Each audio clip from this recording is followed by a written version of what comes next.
You're listening to 801 Lore FM. I'm Zaria. Oh no. Hmm? Oh no. Oh no. Oh Did they no. hear us? Did they hear us? No, should we try again? Should we try one more time? One more time? One more time? I'm sorry, guys. This is Pepega. No, I think they can hear you because I turned the stream on for a second and I Uh, could hear you. So I okay. Hello, think we're good. everyone. My name is Zaria, I'm Mythic. and you're listening to 801 Lore FM. This is our first episode of, well, technically second episode, as we had our pilot episode last patch maintenance. And today we're going to be talking about all the lore that came in 3.0 and also a bit about 3.1. But I have to say that this patch was pretty heavy on the lore, don't you think, Indy? It was definitely heavy content for sure. I was barely finishing up the RNRFS today, so I'm Uh, still I'm still RNR'd out from last night. I think that took me like maybe 4 or 5 days, but it was just a lot to take in and just make sure that we got all of it down and right and remember everything. And we already got a countdown in chat saying 3 hours and 10 minutes left of maintenance. Looks like we got quite a bit of time ourselves Sheesh. today. But I'm sure we can get through this and make sure that we can talk about all that the lore that we may have seen, the lore that we may have missed, and the lore that we might be unpacking once this night starts to really kick off with the patch. How many of y'all are counting down the seconds just so you can pull on Sino banner? That's what I'm thinking everybody's so hyped about. Are you pulling? Oh man, so I don't really need another carry. As I say that, I'm also like thinking I'm gonna save all my primos to try to get as many cons on Nahida or if there's certain other rumblings of a certain short man that maybe or may not be playable in the future. So I'm trying to save as much as I can. I see Mondali saying pull for Candace. Pull for Candace. Pull for Candace, We were man. talking about her last time. On last I remember last episode we were talking about Candace, and I think we all were like having a real moment over her. Oh my gosh. Yeah, no. So they did me dirty. I was gonna pull for Candace, but I'm not gonna risk Why? uh cuz I Sino is great and all, but I know we'll come back around and I just I wish they would have put her on a different banner, like I'm in hard econ mode. Oh no. Well, before we look ahead to what's going to be coming up in 3.1 with all the new characters, let's look back into 3.0 and let's talk about that Archon quest.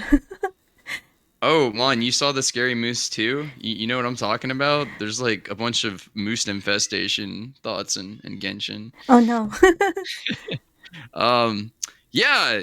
So I guess where do you want to? I mean, like speaking of, we go from one crowd favorite to another. I mean, we could talk about Sino, but I think we wanted to talk about Mr. El Hytham first. How did you? I mean, like he's still kind of an enigmatic guy, right? Like, who is he? What are your thoughts? I'll Cause I I'll hate them. I'll hate them. I where do I start? Where do I start about Al Haytham, who was literally I swear to God, when it came to Al Haytham, I was losing it. um, I I like mean it's just a bunch of barks, right? It's just the barks, like a not the like barks. there's what can words really describe that a bunch of sounds can sum up, right? Well, one of the things was that like okay, so down bads aside, um, what we do know about him is that he's a scribe. Like I don't know if anyone caught it, but when they were actually looking at his information with the Akasha terminal. We at least know that he's like he works for the academia. He knows he's all this and that, but he's pretty sus. And He it's like, is why are all the sus looking guys like? Why are the sus guys looking so hot? If if evil, why hot, right? Yeah. exactly, exactly, Like and that's just really like why. And I don't think I can really explain as to how much I'm just like why. well, as I summed it up best for pretty much everybody who I stream I've been to that's planning on pulling or was, they found their new husbando. He is kind of just a mass of walking red flags, right? Despite being a very green aesthetic, uh, we don't really know if we can trust him. We don't really know who he's working. We can assume he's with the academia, but the problem with the academia is it seems like the academia within itself is divided, right? Everyone's kind of out for their own research. So, I don't know if he's in our best interest, but I guess time is going to tell on that one. Well, one of the things that people were talking about was really what he said at the very end, but also the fact that he pocketed the divine capsule and didn't tell us that he had it. He just scooped it up and then just let us believe that, maybe the guy still had it. I realize that his name is El Hytham and that like the Al part is but I still like to call him Dr. Al. But good old Dr. Al definitely keeping some secrets from us there. I really uh it's kind of unfortunate because like he's cool. I like his aesthetic. He seems like he's a very well-rounded, he's smart, he's buff, he's, tall, I Athletic. guess, athletic, everything you probably could want. But uh yeah, I just there's a lot of questions because the things that the traveler didn't see that we got to see as the viewers of the story is that he's keeping stuff from us, right? And he said Hmm. that he actually himself seemed like he had to make a decision whether he wanted to report back or what was his last It's line? like, Like do I write a report or do I tell the higher ups? yeah, it was like, do I go report to somebody or do I write the report up first? It's like, dang, dude, like, uh, what's in this for you and what's going on? Because the thing is, everything seems like it's a means to an end, right? Like, knowledge is a bartering currency in Sumeru. So he might not actually grasp exactly the extent of it either. I mean, maybe he does grasp the extent of it. Maybe he's getting something out of it. And that's really the problem. We just don't know anything about him other than he's hot. I mean, Well, like what, so I was in a number of, I was looking on YouTube, I've looked at a number of streamers talking about this, but one of the things that really comes to mind is the headset that Al Haytham's wearing and that cord that goes down his back. yes. People are saying that, it's got to be something that related to the Kasha terminal. And even I myself thought that it was maybe blocking out what's going on with the Akasha terminal. Because since he's from the academia, what are the chances are that he was probably related to what goes on in the Archon's quest? And this device is kind of trying to block out the effects so that he doesn't get hit with it or something like that. Because the Akasha terminal only works in Sumeru City and the academia. So it's definitely modded, right? Like Mm-hmm. I just it's just once again like the speculation that you're saying, perfectly all reasonable, accurate theories. Because we just once again we don't know a lot about the terminal either, right? We're Mm-hmm. still learning. We know it's basically a Google earpiece. Um, he looks like he's kind of reversed engineered it in a little bit of a way. If it's blocking something out or subverting something so he can kind of get away with whatever he's doing. Um, it's more like is he just on his side, right? Like, it seems like Dory doesn't really have her own interest but her own, right? Like she's just in it to do her money. Like it doesn't seem like she's really got for him is it just his research? Like that's the problem is always for me is what's the motivation of the character? And I think what Genshin does the best job of is just keeping it vague, right? Like Mm-hmm. Same with Venti, Zhongli. It's like we kind of understand sort of what's motivating them, but at the end of the day, like I still don't think we can trust them and their archons, right? Mm-hmm. Maybe we can't trust them because they're archons. I don't know. So for Well, Al, it's kind of like, well, he's academia, so but here's the thing is that his position is to be a scribe at the Haravad, which, as Dane is pointing out here in the chat, he's particularly in the part of the academia that studies ancient languages and runes too. Now, I understand that the Divine Capsule kind of touches on that, but at the same time, it's kind of like the amount of investigation he's doing just kind of seems like it's more out of balance than what someone should be doing for to be in the academia. yeah. So, and maybe that's why he's in the position that he is, right? Maybe he's the guy. Like, we always, there's a theme, right? There's kind of a story that we always follow. It always starts every region, we do something illegal, right? Like Mm-hmm. super illegal, right? We have a fixer like a Toma, or, we met Amber. There's always somebody that kind of introduces us. Well, I guess actually technically Collier was our Amber for this one, but you know what I'm saying? It's kind of Mm-hmm. like there's always somebody who seems like they're kind of in the gray area of the law that's guiding us. And I think for him, it's maybe his thoroughness is like Toma, right? He's essentially. I hate comparing him to Toma. Obviously, they're different characters, but he's got that kind of. I have my hands in a lot of things. I know what's the most pragmatic thing to do, and he's very thorough about his job. So at the very least, we know that he is going to be a force to be reckoned with, whether we can trust him or not. Definitely, because I think even from what we saw in the preview going into 3.0, he was against Sino, who is the General Mahamatra, and Yeah. in his position, Sino is very much like, okay, we're gonna kind of touch on a little bit about 3.1 because we saw the trailers that were released recently, but Sino is there to make sure that the scholars don't step out of line. Now, why is he going after Al Hidam? That's a very good question What is going because on? he's got to be doing something sussy, right? If he's not really being very open with us in the first place.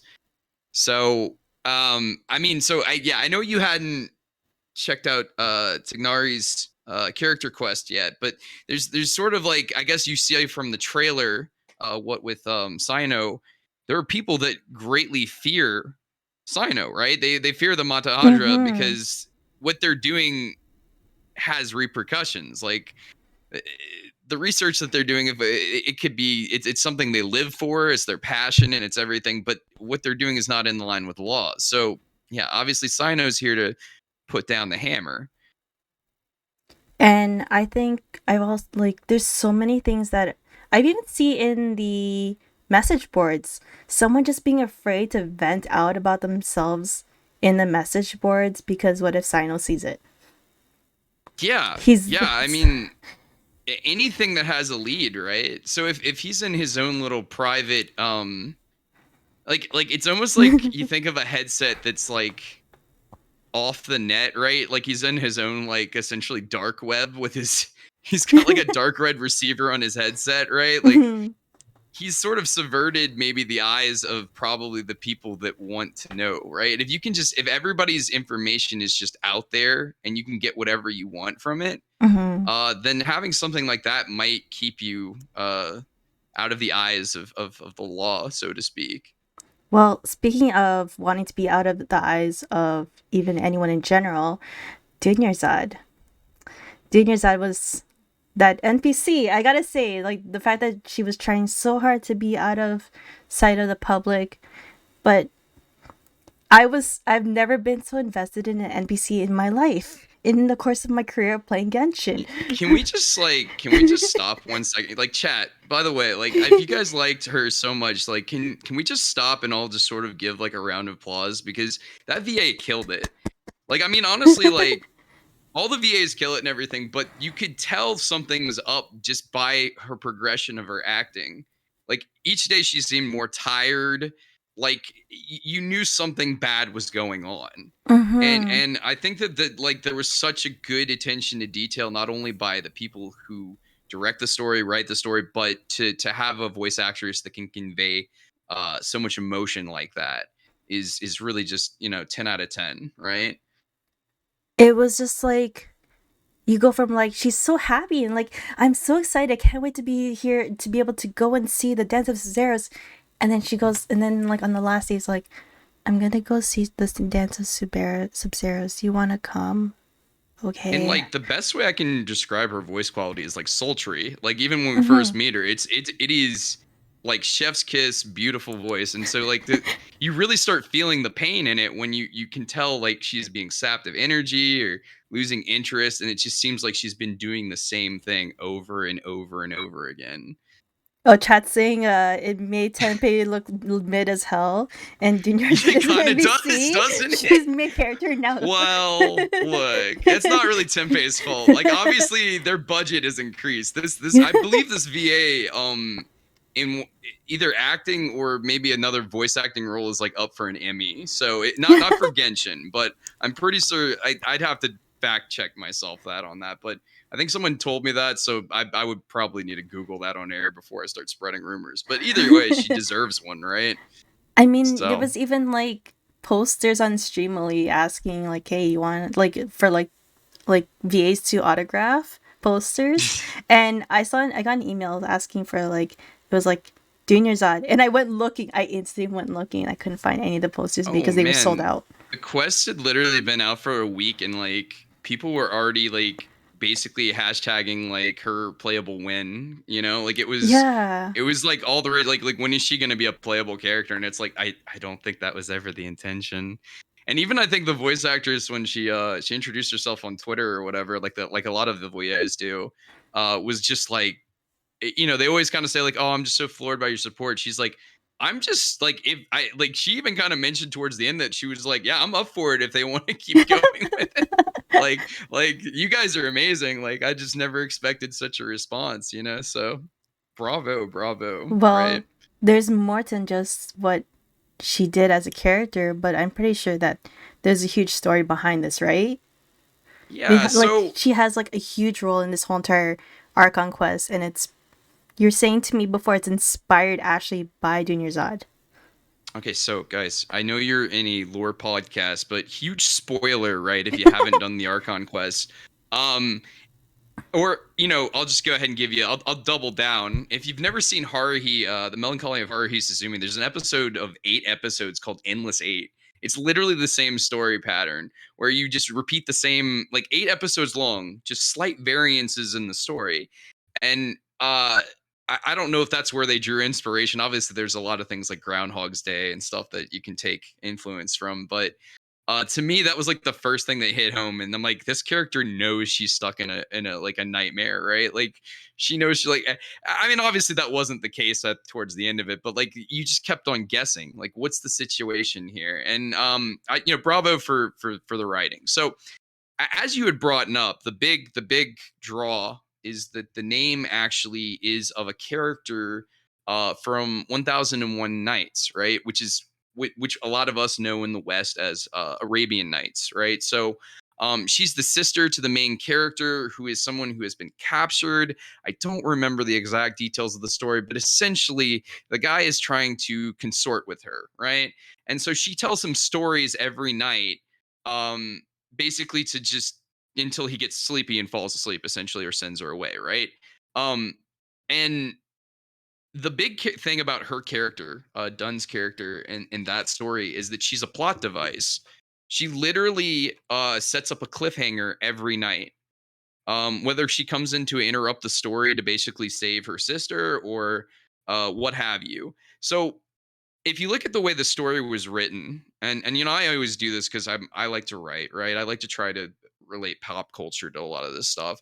Um, she was used just kind of like that, because whether Nahida was actually stalling for something, or it was Nilu trying to like basically process whether or not she should dance, there was like basically a cliffhanger every time we ended the day, featuring basically her as a character. So I thought it was a very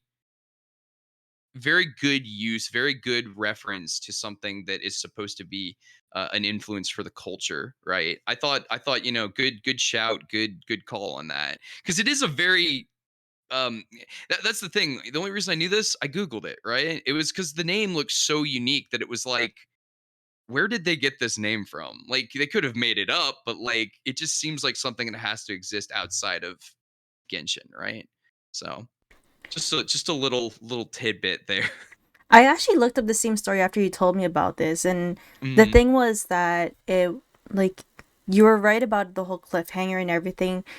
The whole backstory. So yes, Vintage is saying it's about Scheherazade. The story is that the king didn't trust women, Oh. so every wife he had, he killed them after the morning after. Oh. So to make sure that she didn't die, she told him a story every night before they went to bed, and made sure that she left it on a cliffhanger so he'd be wanting to learn more the next day. That way it Exactly. kept her alive. And then eventually he just started to trust women again, but like he actually had 1,000 wives. Yeah, he did, didn't he? uh, That was the whole story behind it. And I was like, so is that why we're repeating the same day over and over again? Because well, she's telling him a story, leaving a cliffhanger, and then just ends like that. and essentially it is kind of the same story, but I think really just as a plot device is what she. I hate to say that that was the character, like the intention of it, but it might have started that way. But obviously, I don't know that they intended her to blow up the way that she did, but she definitely is a character that's going to be leaving an impression on a lot of us for a long time. I don't think they anticipated that they were gonna really have this much impact. Because I swear, I saw people rage quitting. Personally, I bawled my eyes out. And the scene where we got to fight the Eremites after like not even fighting anything for the longest time, the whole entire quest, I literally just took it out on them. I was like, nope, nope, Yeah. nope. Especially you guys, like, I know, like, a lot of like, look, and like, look, I'm not a mechanical guy when I play video games. I play video games for story. And that's not everybody. You do Hmm. what you enjoy, correct? So I'm not gonna sit here and 36 star your abyss, but I can tell you all kinds of little tidbits about like history or pop culture, thermodynamics, science, and I think to have somebody be subjugated to having the same story kind of forced down your throat over and over again is kind of a bit much. But that's kind of why I brought off the Haruhi Suzumi thing, because like, it's like, Hmm. imagine if you would uh every week you're looking forward to an anime, right? That's something that's like your favorite thing to watch, and you're getting the same episode for 8 weeks straight. Well, the other thing is that usually when we do the other stories or other Archon quests, it's like, oh, I'm just here to like find my sibling, and they're like, yeah, I'll help you as long as you do something for us. But in this case, it wasn't like something that she wanted us to do for her. Is she was trying to take it all on herself. She was like Exactly. funding the whole thing. Uh oh man, can we talk about the Milady line for a second? Milady, If you milady, guys if you ma'am. guys didn't if you didn't play the game in English, what's her name? Why can't I think? I'm Dia, drawing a blank. Yeah, Dia. Dia's VA, the English VA, calls Dunn Milady. It's amazing. So if you don't usually play in English, you should like Google, check out the a YouTube video. It's quite a treat. And But okay. like I was just really sad by how things turned out towards the end of that dream. But then when you get to the end of the Archon quest, I felt like I got ripped off. Yeah. So one of the things, and I know, like, so a lot of you guys have probably played, like most of the stories we've gotten lately, and if especially like last night, this is why it's fresh in my head because In was playing through Tegnari's quest last night. It kind of seems like no matter what we do, we're gonna have like a situation where they're gonna play with our emotions quite a bit, right? Mm-hmm. And that one was brutal because you really thought. um I was fine with it how it turned out, honestly. But I was upset because obviously I didn't want her. Like, I was like, oh, this is all a dream, and she's dead. Well, I mean, like, we found out it's all a dream. I was like, she's actually dead. Even when I found out kind of halfway through in my mind that this was all probably a dream, I was like, she's probably dead in real life, you know? Mhm. And luckily enough, she was fine. So Well, the theory I had working for that was that maybe she was on the verge of death. She was basically clinging on the last thread of life. So she got pulled, she lost her ability to stay in the dream harvesting. And then she was just barely on that bridge, I guess. yeah, And I then and if we didn't solve it fast enough, she would have been gone completely. Like another day more, done.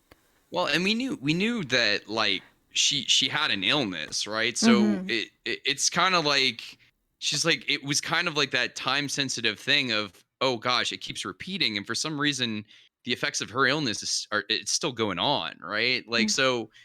Uh, it's kind of like oh if I make it to next year or whatever and it's like oh god Well, like we have to not get this festival going like what the we have to fix the glitch or whatever the hell is going on. not just Please like get this lady a festival. All she wants to see is this girl dance. Jeez. not even just like going on, it was accelerating at an alarming rate. But the amount of times that we had done this stream, apparently we had done it at least 40, 50 million, 50 times, and I was like, what? Like apparently you can only dream like 5 or 6 times in a night. How many days has that been already that Dingerzad's already falling apart? And I'll go back to this too. I always say this in Tavat, time seems all fucky, right? Like there's no better way of saying it. It's Mm-hmm. screwed up, right? So I think it's very interesting how they play with the idea of perception in a lot of senses because how she talks about I think the big clue, the big takeaway is when Nahida talks about like the first sage of Gregor Lord Rukana Devata, right? Is just he was asleep for what seemed like a lifetime for him, right? And yet he woke up and it had only been like a day or something. We know that the abyss kind of functions the same way, right? Because we know that child that um which kind of goes into my a theory that is like maybe dreams are the gateway to sort of like the abyss as it's probably a past like Mm-hmm. your imagination or your ability to dream is how you basically access the abyss, right? But anyway, yeah, child was in there for like what seemed to like what 3 months or something and it had only been like 2 days, so something to think about on that too, just in general.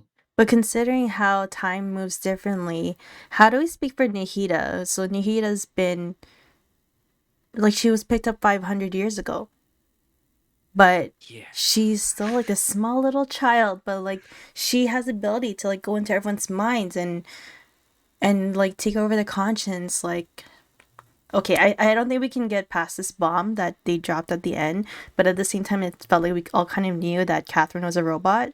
Yeah, no, but the way they did it was perfect. Like it seemed cheap to some people, but it was really like, guys, we were all thinking it. And if you hadn't seen like some of the stuff, it was just kind of like, I love the way like where they just focused in on the keyhole in the neck, like, hey, it's been here the whole time, just so you know. And it's like, yeah, Well, I mean, like uh, it was clear because it was like the fact that from what so Min was telling me, like the Adventurers Guild started in Shiznaya, so it kind of does make sense that Catherine is a bionic Shishnayan puppet, you know, as Nihida called her, and yeah.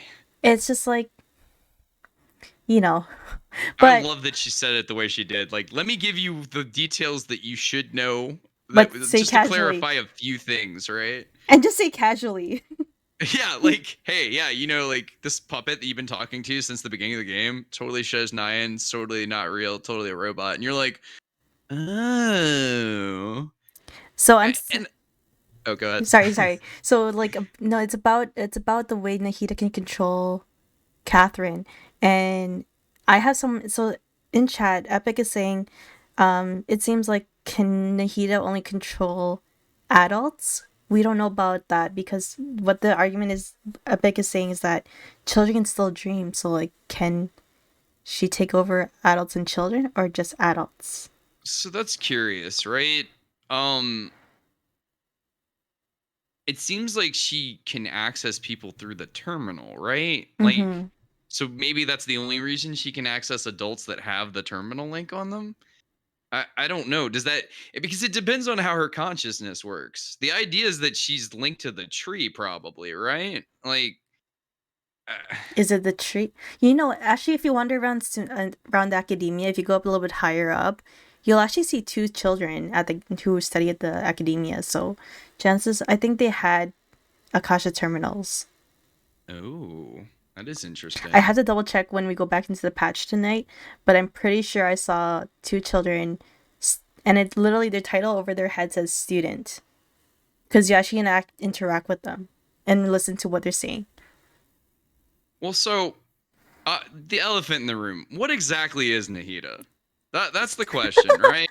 Okay, so just to clarify, right? We have if you're keeping a score at home, right? We have a wisp that is literally the archon of freedom, right? That's the first one. Mm-hmm. Then we had literally a half dragon or dragon person, right? I think Zhongli is. And then we have I who there's still a lot of speculation. She could be one of those people that ascended possibly at some point. I think or I'm sorry, A's memory is a little wonky herself, right? Because we know that Zhang Li even said himself after a while, even corruption takes hold of your memory as an archon, right? So I and also A had kind of experienced a lot of trauma. So she's either just like a human of spiritual significance. Like I like to think she was probably a shrine maiden at some point, um, or it's possible she could be a kitsune that kept a form that forgot her memory Oh or no, some other weird. I know we're not gonna go into that Yeah, rabbit hole. no, we're not gonna go down that. But We're not gonna go. there's a lot of things. Let's just put it this way: we kind of at least understand that she's probably human to some extent, right? So eh, like she's got elf ears, but like there's also a lot of random things. It's very purposeful. We get the Catherine reference with the robot, right? They also have mentioned throughout the story, even the Archon story itself, that she or I'm sorry, that the academia has banned robotic researches, like living robotic uh research like that. So it's kind of like and then they kind of touch on that a bit in Tignari's story quest a little more too. Is she an AI? Is she? I don't know. I'm seeing in chat. I'm seeing here. I'm trying not to laugh, but it says here, elf child, half fungus, half fetus.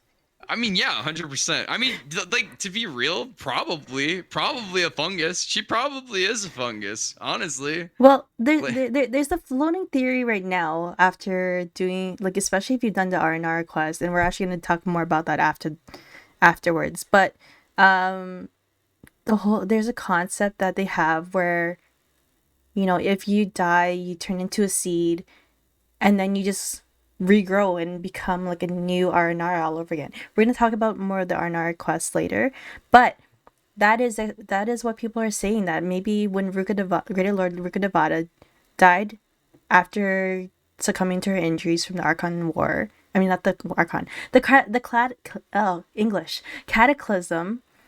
That maybe she became a seed and just became Kusanali that she is right now.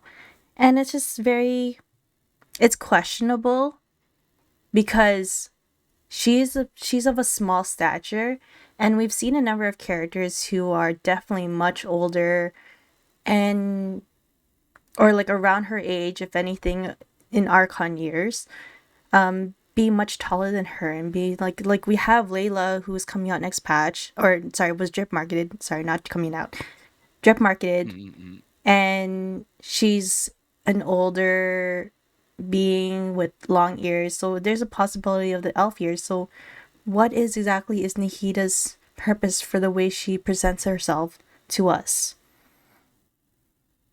So the only other options we have as far as elves, right? If we're gonna talk about elves a little bit, then we know Klee, we know Mm-hmm. Alice. We don't really know Alice, but we know about Alice, right? Um, but it's never really talked about. Like just kind of like how Tignari is literally just some other type of race of person, and um, there's a few we know that or we think that there are Vishat people, right? Essentially, or we actually that's been confirmed with uh Ekin's Mamma Mia. What was it? Economia. English is hard today, apparently. It's so hard. I never got that one right. I always used to mess with Chad. I'm like, yeah, we're gonna go do the Ekin's Mamma Mia quest, and they're like, what? I'm like, yeah, Yeah, Aranara Marinara. It's fine. It's it's good. okay. We got it. We got. As long as everyone understands. As long as we're on the same page. English is English, right? Against Um, Mamma Mia. yeah. So if you look outside of Genshin, there's the only elf we know about in the Hoyoverse is like a Honkai character. At least there's at least one. I don't know too much about Honkai, but my understanding is that there's this whole group called the Flame Chasers. There's a bunch of scientists that yada yada. It doesn't matter about their mission statement, but essentially they do experiments to basically test the parameters of humanity, right? Hmm. The one that's an elf is it's a mutation. Like every one of those people, it's a mutation. So I don't know if that's what's going on here or There's a possibility. It just seems like that maybe the academia is experimenting with her. Now, like it sounds a yeah. little dark to say, but So like the fact that no one knows who Lester Lord Kusanali is to everyone in the people, they just see her as a figurehead after it Ray does Lord. Yeah. seem like it's possible that her consciousness is kind of like leaked out of somewhere, right? We know Mm-hmm. that wherever she is, like at least like her physical body, right? Mm-hmm. Either she's hiding from the academia or she might be being experimented by the academia. At the very least, she's probably hiding from the academia in some way, right? And well, what I'm thinking is that they kind of implied that she was in the sanctuary at the top of the academia, Hmm. and well, actually, she did say that. She said that at the end of the Archon Oh yeah, quest, she did, didn't she? and I have the feeling that maybe she's just been there ever since she first was brought back to Sumeru City, because they said, oh, she hasn't really made an appearance since she came back, and just when we're talking about the whole seed thing, note that the NPC that told us, or the person that told us that, was that we haven't seen her since she came back. Came back. Yeah. So So she's I, been I like mean, like basically it's saying that she was originally there, and then she's just been brought back. so we definitely know that she hasn't really had too much interaction. I mean, we could basically confirm that what with the anxiety Duke line, like conventional wisdom, right? If you're looking for wisdom from the Wisdom Archon, her best advice to us so far is get a good night's sleep and take a dump. So, yeah, I mean, words to live by, really.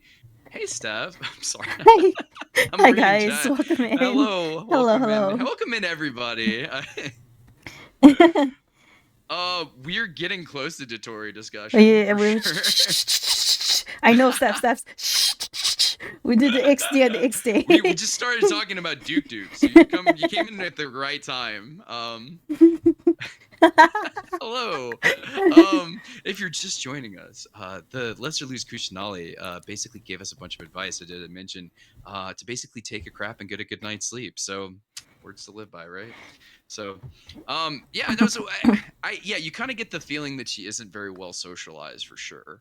At the very least, like she's definitely been cooped up somewhere, and the fact that we don't really know why yet, I guarantee you this coming patch, we're gonna get some of those answers, I would imagine.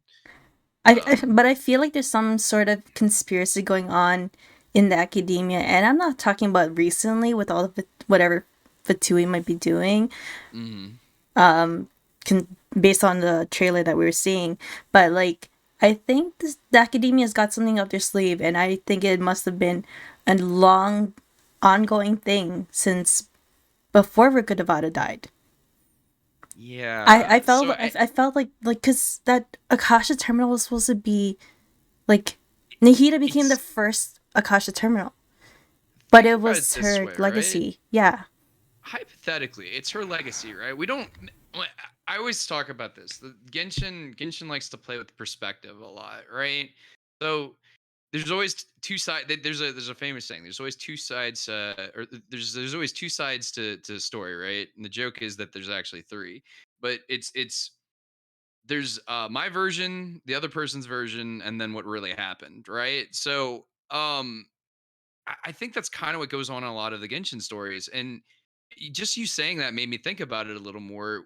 Is it possible that, as you said, the academia has been up to something? Is it possible that that's something that maybe the former Dendro Archon was duped into believing, right? Is it Mm-hmm. possible that they tricked her into basically Building giving up this. her power? Yeah.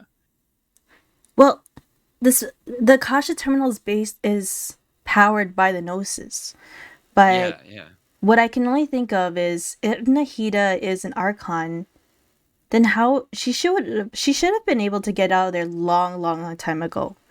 No matter how much of a baby she was, knowing that someone is there about to do bad things to you would have automatically done a red flag and said like, "Hey, I need to get out of here." But Well, she has to be restrained in some way, or if we are to believe that she is Ruka Devada reborn, right? That mhm she's possibly her powers like just the way that she basically can reach out to us might just be the extent of her powers, right? mhm Like they might not be any like all powerful physical abilities where she can like we know with the archons in the past, right? Venti can chop off mountaintops, Zhongli can send space spears down that are basically meteorites, right? mhm. And you know, I can basically tear open holes in reality essentially. Uh like so what exact I mean, like the ability to kind of have access to all information and sort of be omnipotent in a sense through that is really powerful, but it's not really a combat ability, right? But do you think, okay, now that I've literally just thought about this because Yeah. I swear we were talking about this earlier, but I think that what was going on was that they were exactly going to do what Kanye was going to do. And that was taking, you know how, so like originally from the Devalin quest was that they were going to take parts of the gods and put onto these machines. What if they got the idea of like, hey, we're going to actually do this by uploading our Archon's mind into our machines, and so that we can get the almighty power of the Airman Soul tree? Because the amount of times that they're trying to connect to the Airman Soul tree through this process with all the scholars, and some of them still go crazy because some of them are trying to connect, like trying so hard just to connect to the tree. So yeah, it's to what ends is the research like the goal the motive is not really clear, right? Mm-hmm. And then the fact is that the academia is not really as unified as you would think either, right? It's a bunch of bickering elitists essentially is what we've kind of gotten the impression. And I really just like is it a control thing? Like what exactly is the goal? And I can't wait to see in the next pass what like where we're going with that with that trailer, right? Like Mm-hmm. some of the stuff because even though the Fatui are at odds here, we know that the Harbinger Dotori is Scar is kind of acting on his own. There could be multiple people in the academia that are basically just being pitted against each other. Um, because we don't really know the important players. Anybody that has the money seems like they can fund research, right? So we definitely know that Dotori could have some sway there in the Fatui. We know that Skara has a Gnosis, so that's a bargaining chip. And then, you know, whoever has access or control over whatever they're doing with Nihida has probably got a lot of sway, right? Mm-hmm. So, is what's gonna happen speculation here? Is it just a coup to start basically a riot, civil unrest to basically bust out the actual physical form of Nahida? Like, is that where they're going with this? I mean, like, I don't know. I just know that it did not look good when in the trailer what was ever going on. It looked like Sumeru City or wherever they were was not a safe place to be. Well, we're going to keep talking more about that after the break. Guys, we're going to take a 5-minute break, but if you guys have any burning questions for us or theories, there are channel point redemptions that you can always redeem, and send us all your burning questions, all things you want to tell us. Make sure that we know, and if you have any lore theories of your own, you can always bring it on us. But we're going to take a short 5-minute break, and we'll be back in a bit.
I meant to start really nicely, and I just hear Indy just like snoozing away in my ear. I'm sorry. I read literally that someone said that you're definitely taking a Duke Duke. No, So not I was just this. like, "Oh, Not I this. we Not were this. literally about to go live and I bust out laughing. I'm sorry." Okay, yeah, so well, because like as soon as Tahita said it, I don't think anyone really could get over it. I mean, Paimon really represented us in that moment. Like, huh? You're supposed to be like the goddess of wisdom. What the hell, man? You couldn't give us any more sagely advice. I'm like, no, but low key, Paimon, that's pretty good advice. Not Like, gonna lie. like, like, do, do, do. I don't. Why? Like, what could she have said better in that situation? Honestly, like we would have just been like, yeah, that's cool. I'm still nervous about this. Like, at least humor kind of lightened the mood. Um, I think I was just really thrown off by the idea of like her just having this really childish vocabulary, considering how like she seems so experienced and everything, and then she just goes and does this to us. I mean, anxiety Duke Duke's a real thing, right? Um, But you guys are talking about imposter syndrome a lot, so that's something I think we wanted to talk about a little bit, before we moved on. yeah, Uh, I'll read this comment, these the theories that yeah. we got going here. So it's a good way to take control of a teens and younger agency, make them think they can't do it themselves, and they need you to make decisions. Otherwise, things could go really bad.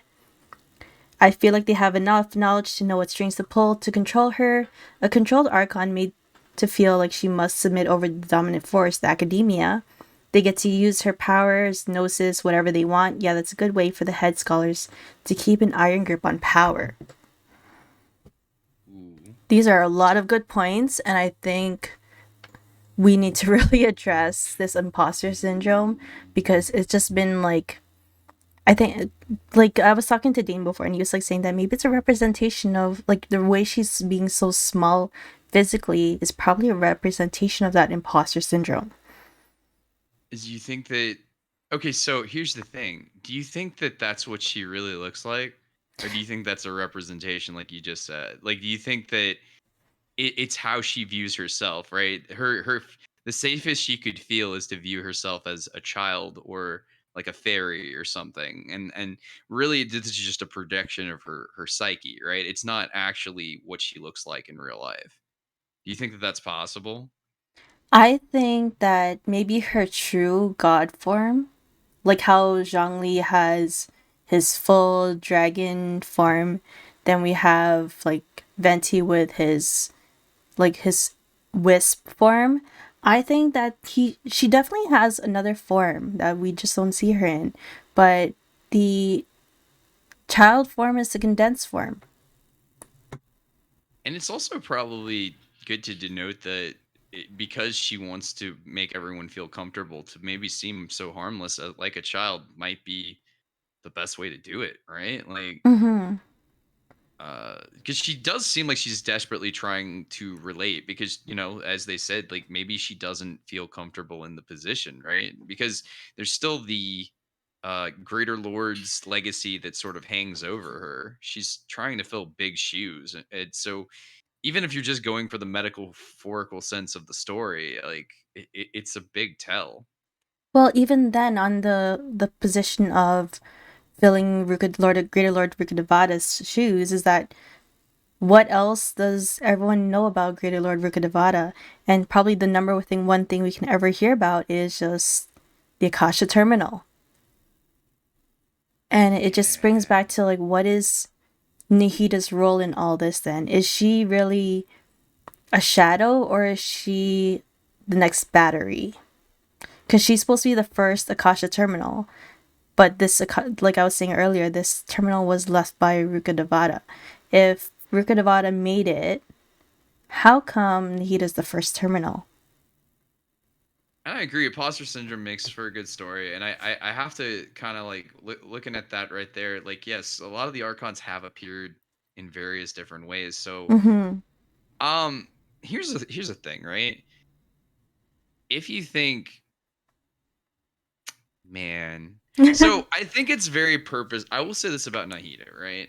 I think, and the reason why I kind of mentioned earlier, but I didn't really touch on it, right, was that is she an AI, right? Like, is it possible that because we've had instances about trying to instill consciousness or the power of an archon into a suitable body that it can resist corruption, right? That can stand the test of time. We have Albedo, we have Scaramouche, we have the Shogun puppet. We even have some instances of some stuff that went on that was a little bit sussy in the Tignari quest, but I'm not going to go into that because I know a lot of y'all haven't played that yet. That's just kind of fresh in my head.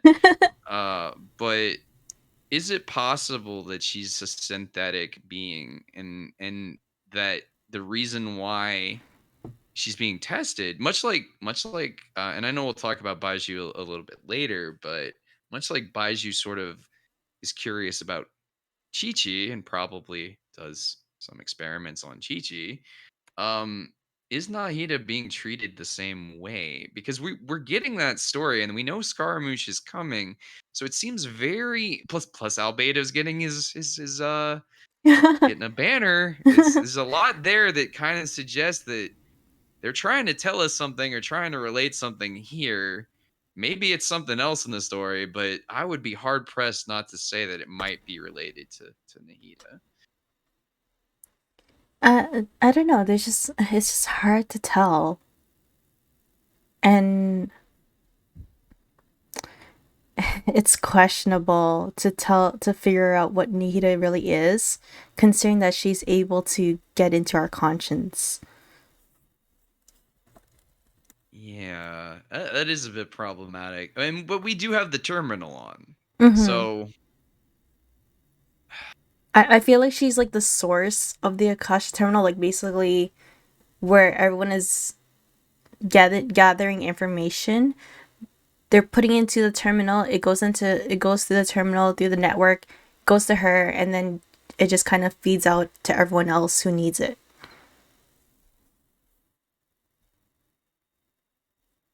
so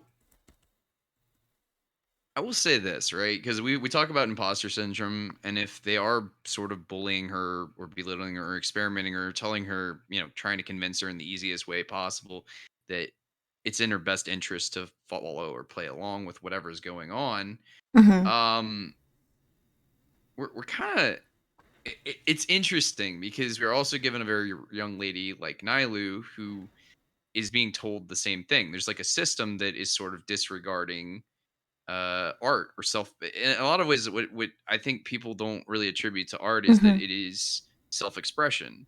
To not include that with to not teach people in school, whether you're going from, because I think it kind of goes into the idea of upbringing and conditioning Mm-hmm. in a bit, like we're kind of touching on that sociology aspect or thing. If you don't teach a child self-confidence or self-expression, it's very much easier to manipulate someone. So yeah, ignorance versus Yeah, wisdom, that's I exactly agree with that. to basically just accept the fact that what the academia says is an absolute truth, right? Mm-hmm. To reject the arts, which is like I gave you a real world example. There's a lot of times the fascist state will take over a government by outlawing or art, right? So there is an element or a very scary thing about the academia in that regard, where they're sort of pushing art to the side, and I Mm-hmm. think Nilu being it being a dance for the new lesser lord to try to welcome her, express her happiness for her or Mm-hmm. her appreciation, almost being her biggest champion is kind of a duality of the character, right? It's probably telling the story without blatantly saying it, I think so. Well, um the other thing that they try to block out really is the concept of dreams, and I think that's no secret to anyone in Samara City. That once you get older, you they say that you're grown up once you stop dreaming. yeah. And that kind of brings on to the idea of how even when we were doing world quests, the RNR Okay, I have to actually. I have to address it. I have to address it. Okay, I We know. might as well talk about our we Nara. we have to talk about it eventually. Yeah. But just the idea that they can't dream because they're getting older, Uh-huh. and then it just ends up in a result of like not seeing these R&Rs. So is it like saying that like I don't know, we're a kid in our heads or something? We're still a kid in deep and down inside, but because only children can see them. But like, are we dreamers? Are we just kids inside, or do we just get rid of the concept of what imagination is and just think about fact? What Well, is and proof and is reality, basically? I think they best sort of like touched on that with Dea a little bit because they sort of suggested that the only reason she could pick like she couldn't actually see um because it's like almost like your brain has to be trained in a way, and only because she was an expert fighter or her fighting skills like Mm-hmm. were so good at reading people instinctually, like that instinct of a fighter was the only reason she could kind of outline or perceive it in a different way without actually seeing it, right? So it almost suggests that once your brain stops imagining, gets lazy, and it's just you can't see the same things, like for the traveler to be able to see certain things, or maybe vision wielders being more susceptible to the idea of using their imagination. I mean, even the concept of saying vision itself, right? To have a clear vision of something is to be a visionary. It's almost suggesting to have an imagination. So it's really, if your brain can't actively do something like that, yeah, I could see, like, especially you go back to anime, a lot of times you can't see spirits when you're an adult, right? It's Mm-hmm. because you stop believing. So you're once you accept something as a fact that it doesn't exist, you're not really looking for it anymore, or you're not trying hard to look for it anymore, right? Well, even then, it's surprising when you're talking about like, the idea of dreams and everything, because and visions. Speaking of visions, at the end of the R&R class, if you guys did manage to get to the end of that long, I think it was 16. I I don't know didn't. how I don't remember how long it was because I did for like 4 or 5 I days. tried. I But tried. Rana gets, we save Rana. Sorry, spoilers. I'm sorry, Oh spoilers. no, it's good. And she gets a vision. And Yeah. there's one thing she says in there, and that just really catches me off guard. And it's just like, wait a second. Didn't they just say that adults don't dream? And, in chat, they're saying that they brainwash everyone into thinking adults can't dream. But she was able to dream. She had a dream and she remembered everything that happened with the Aranara. And she was able to see the Arana, and she says, so when she gets her vision, she says, the gods were able to recognize my dream. That's a dream. Dream. You can't just have a dream when you're an older. You like when you're an adult, it's like they're saying, by being an adult, you have to just go for what you want, not dream about it, not aspire to be it, just be it. And I think that's kind of a telling thing about maybe what it is to have a delusion or a vision, right? Mhm. It's kind of having a clear conceptualization of something, right? And I think the only difference between a vision and a delusion is literally just having trained your brain, or having expectations or the discipline to do it without seriously going outside of your means and hurting yourself, right? Mhm. Like that's kind of what, like, the biggest thing I've always gotten from delusions is there's not really a difference between vision and delusion. It's just how they're wielding it. I Mhm. feel like maybe the source is different. I don't know. I always attribute it this way because it's such an interesting concept to me. If you play D&D, right, or you played any game with magic, like uh, a warlock usually barters for his power, right? It's not Mhm. trained; they just have it, and it's usually dangerous and unstable, right? A wizard is somebody who usually studies, hones their abilities, and in a moment they finally conceptualize and can use their abilities, right?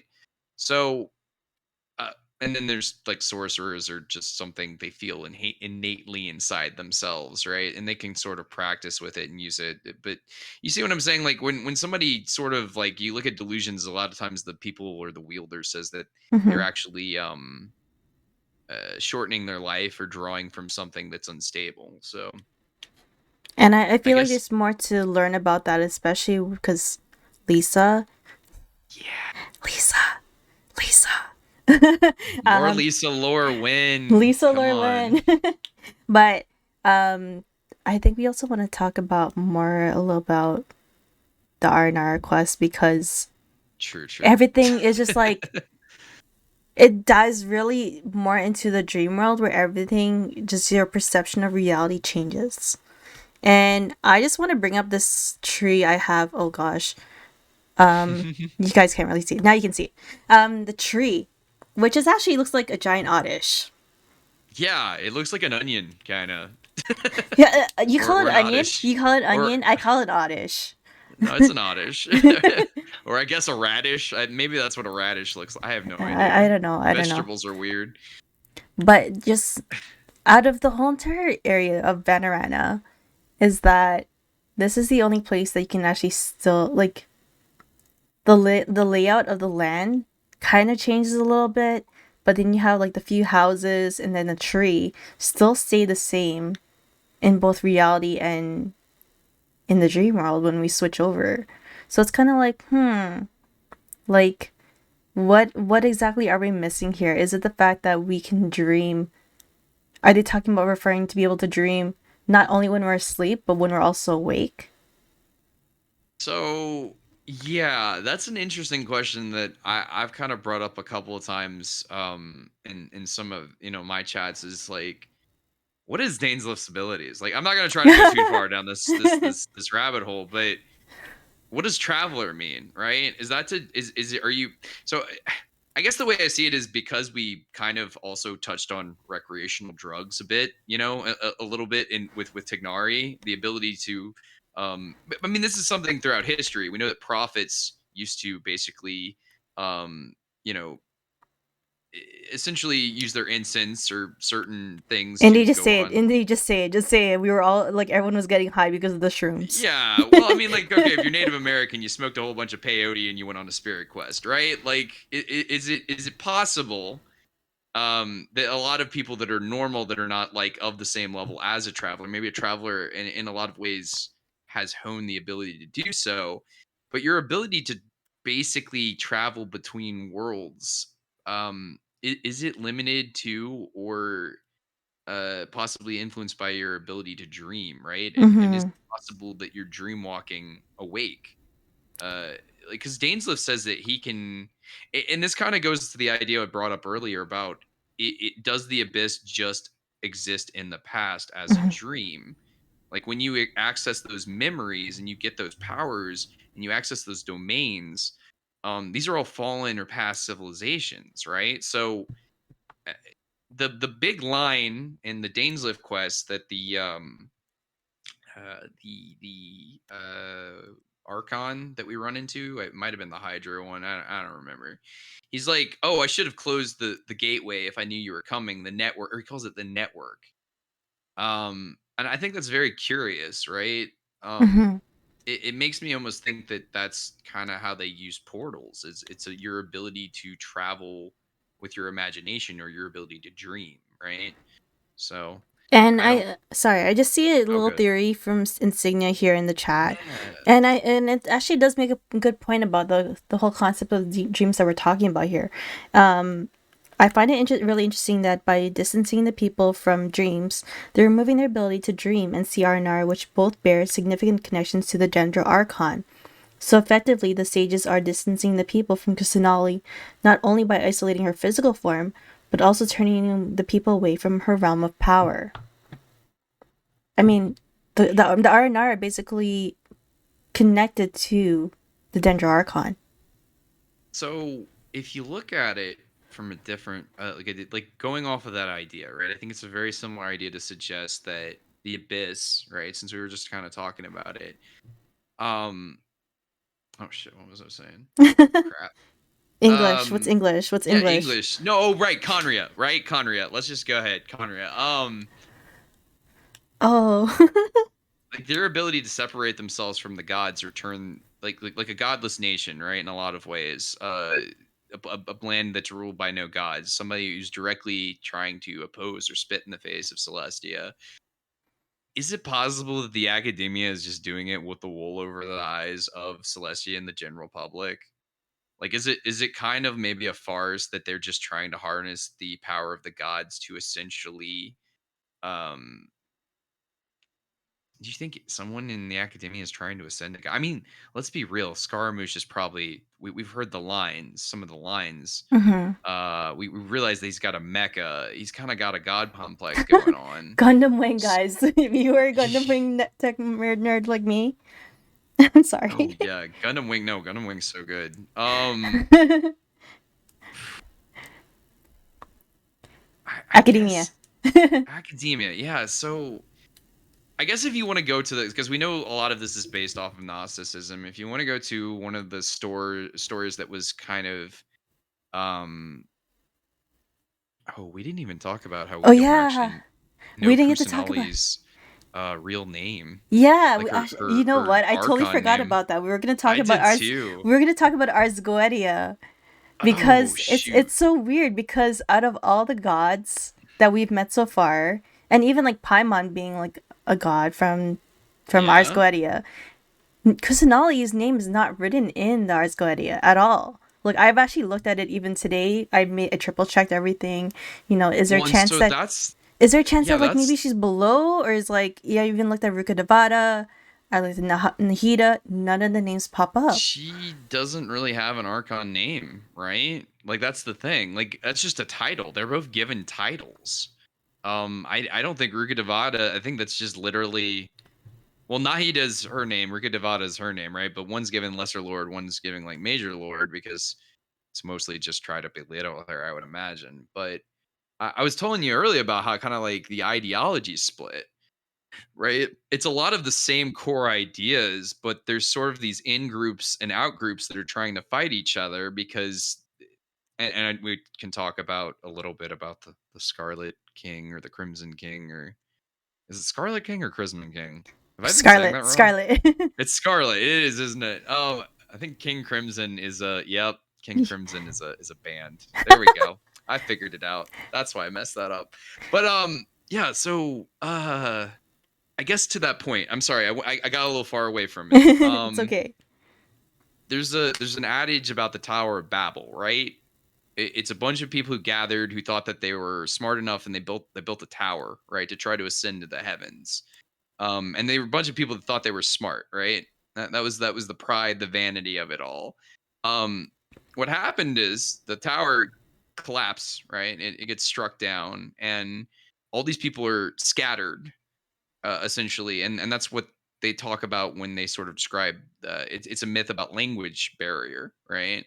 So we have a bunch of unified people, but at the same time, you have these in groups and out groups because they have different beliefs in the sense that you have the people that are the old school Rukkhadevata stands, and then you have the new age Kusanali people, and then you have the people that are literally still loyal to the Scarlet King, Mm-hmm. to a zealous a zealous fanatical standpoint. So to try to separate her from her core group, the nature itself, right? To sort of form this society, sort of, I guess, like Insignia was suggesting.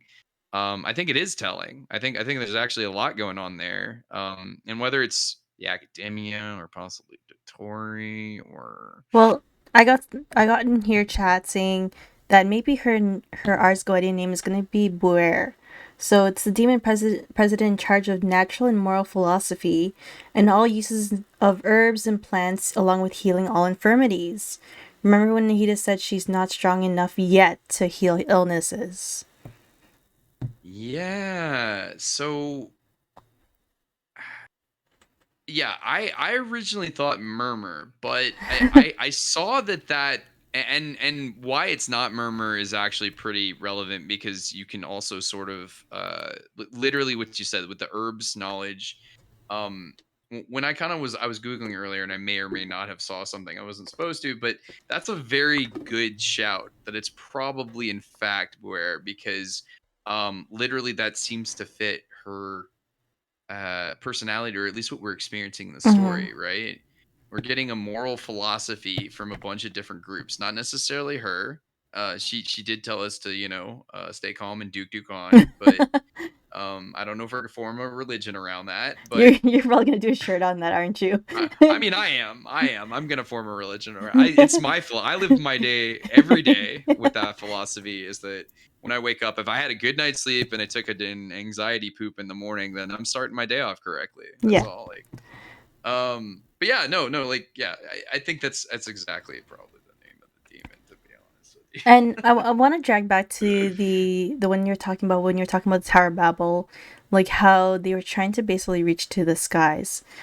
you. Now, in the R&R quest, this famous building, or not really famous building, famous structure, Landmark, even. landmark even, like you can even see it from Ormos. You literally just turn left and it's right there. He looks like somebody I went on a date with once. Oh I'm just kidding. Please go on. I'm being a distraction. no. I I just know. thought that was fun that Well, Min did that. well, it really okay. This quest probably drove me nuts a little bit because of And the I non. don't think I did it either, to be Oh honest. no. It's Okay. okay. No, no, it's fine. Go over it. Go over it, please. Well, there's some information in here that just really drove me nuts because it didn't really quite.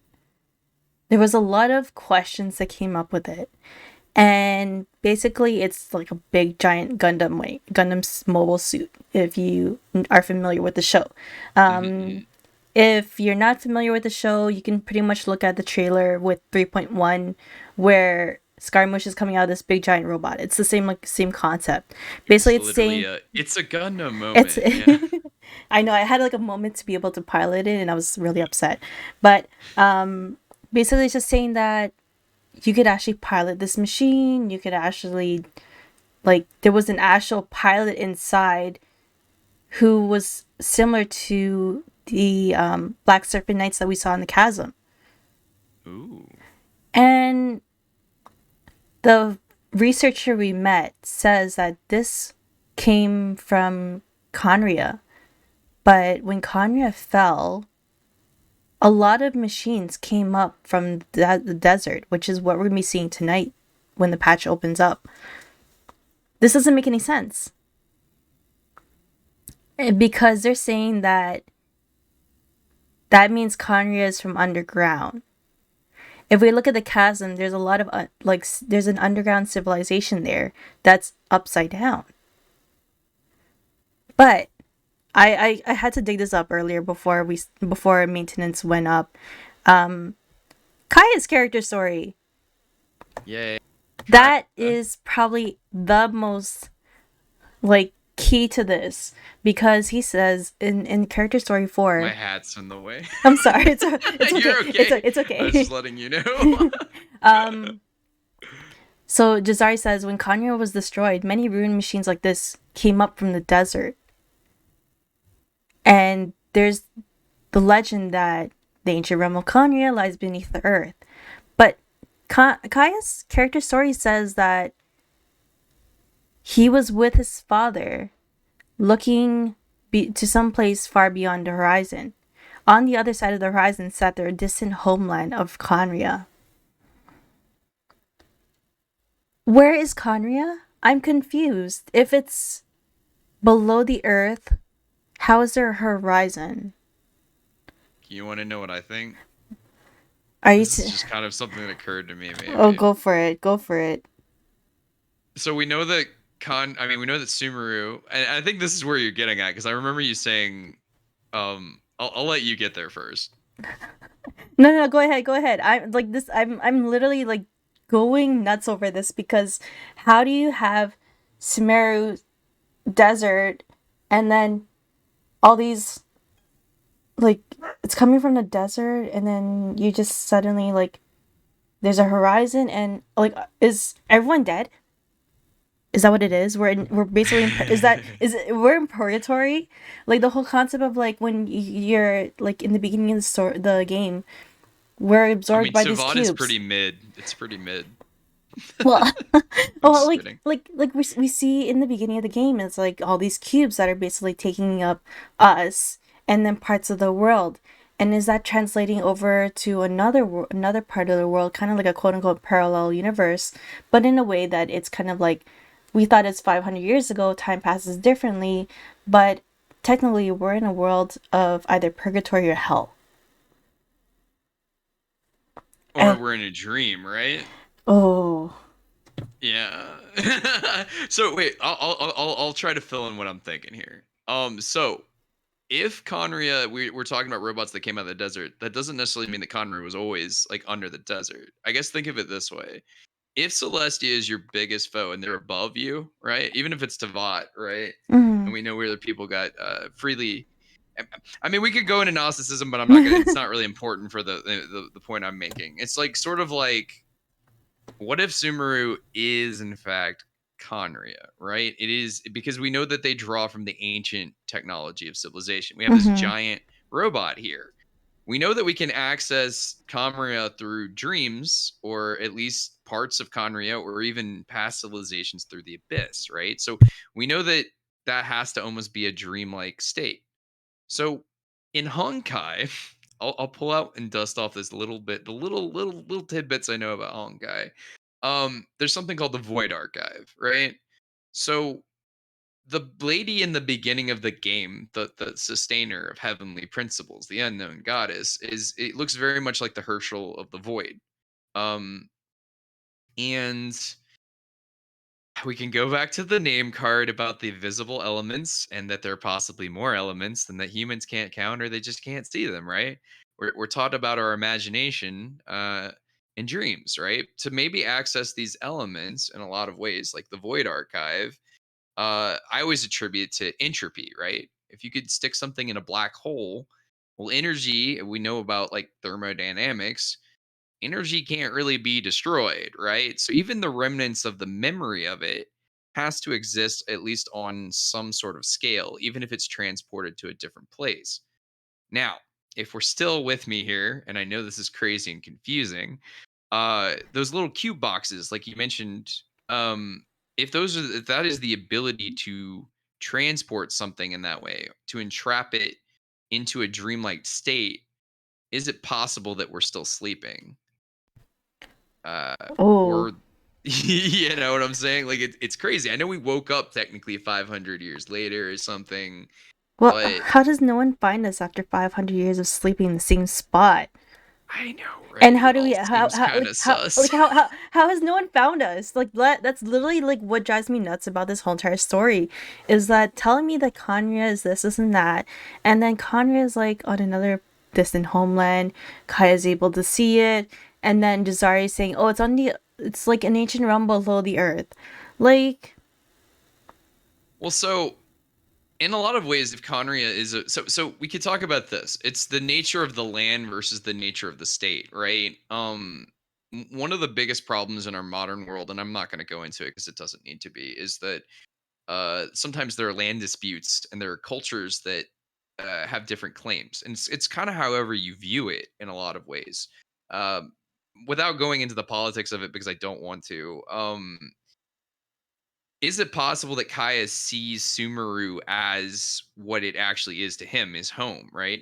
There's some theories like you had brought up earlier we were talking about, and I know Min has mentioned it a couple times. Is Kaya from Sumeru, right? yeah, because Um, that's the only proximity that's close enough to be near Conria.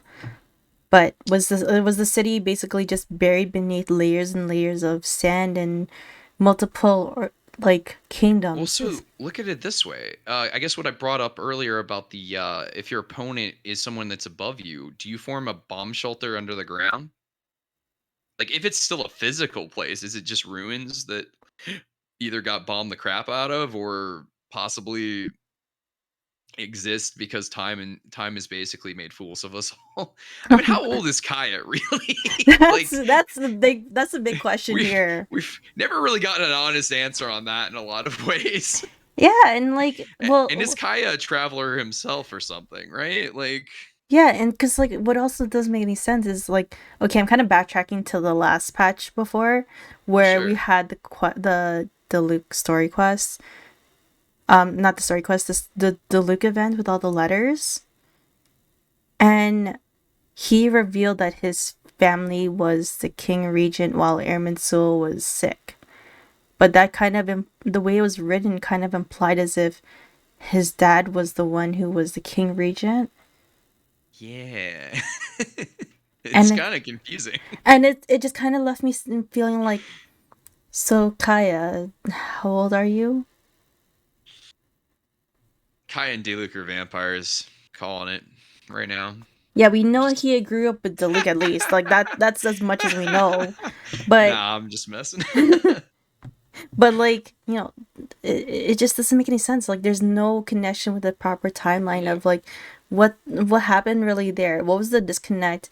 And And so with why I bring up the physical place versus the state itself, like an ideology? Because like for instance, I'm it's no secret. I always say I live in Louisiana, right? I'm a Louisianian.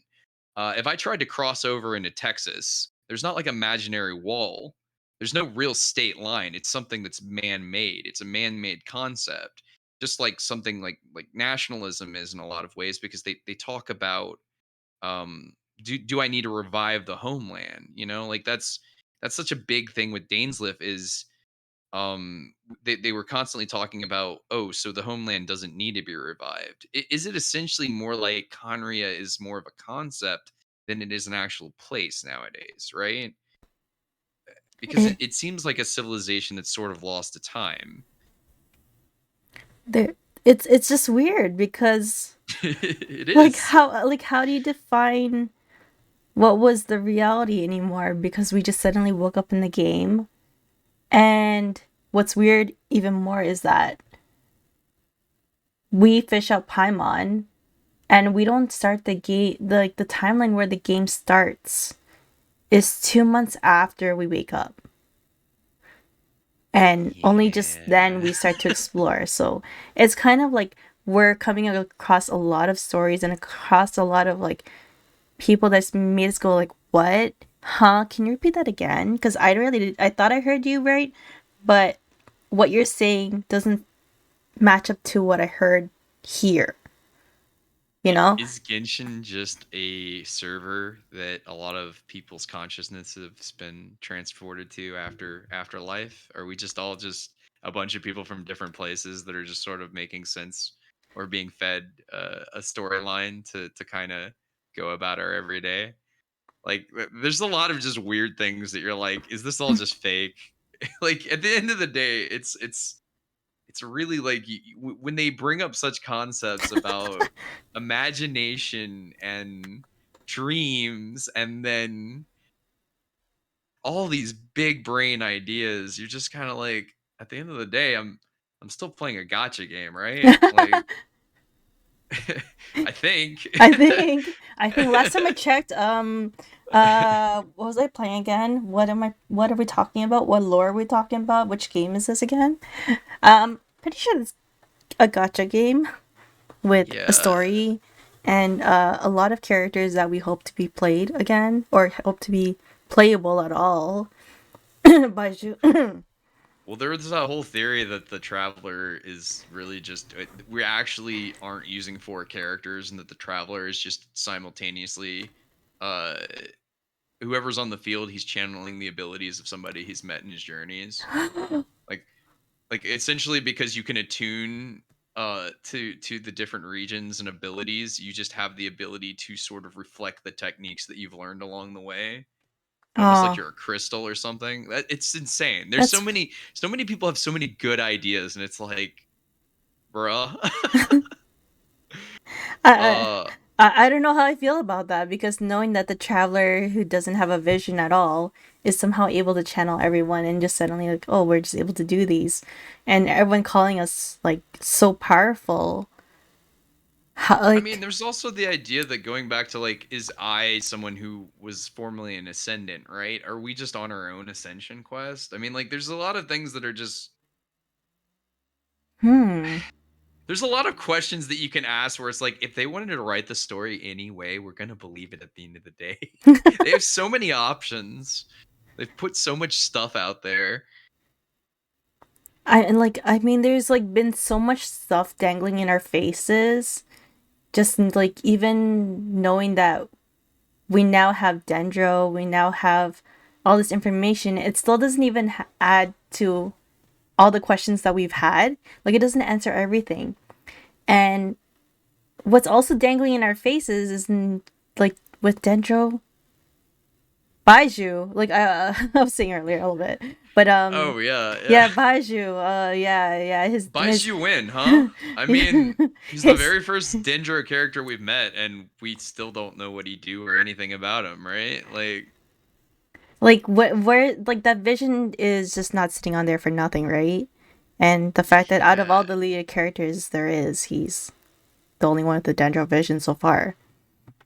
So when we talk about, I know we had mentioned before, and I had mentioned this a little earlier when we were talking a little bit before we went live, was so Baiju's deal in a lot of ways is we talked about slime theory for a second, right? It has Mm. to be true because it insists upon itself. But if we go by slime theory, which if you guys don't know what slime theory is, it's essentially the idea that the archon, uh we can gather clues about the archon based on the slimes from each region, or each element rather. So that's to say that there are two, the fact that the Electro Archon is split is that there are possibly two, um, or were two, or at one time was an Electro Archon that basically, like we know about Makoto, right?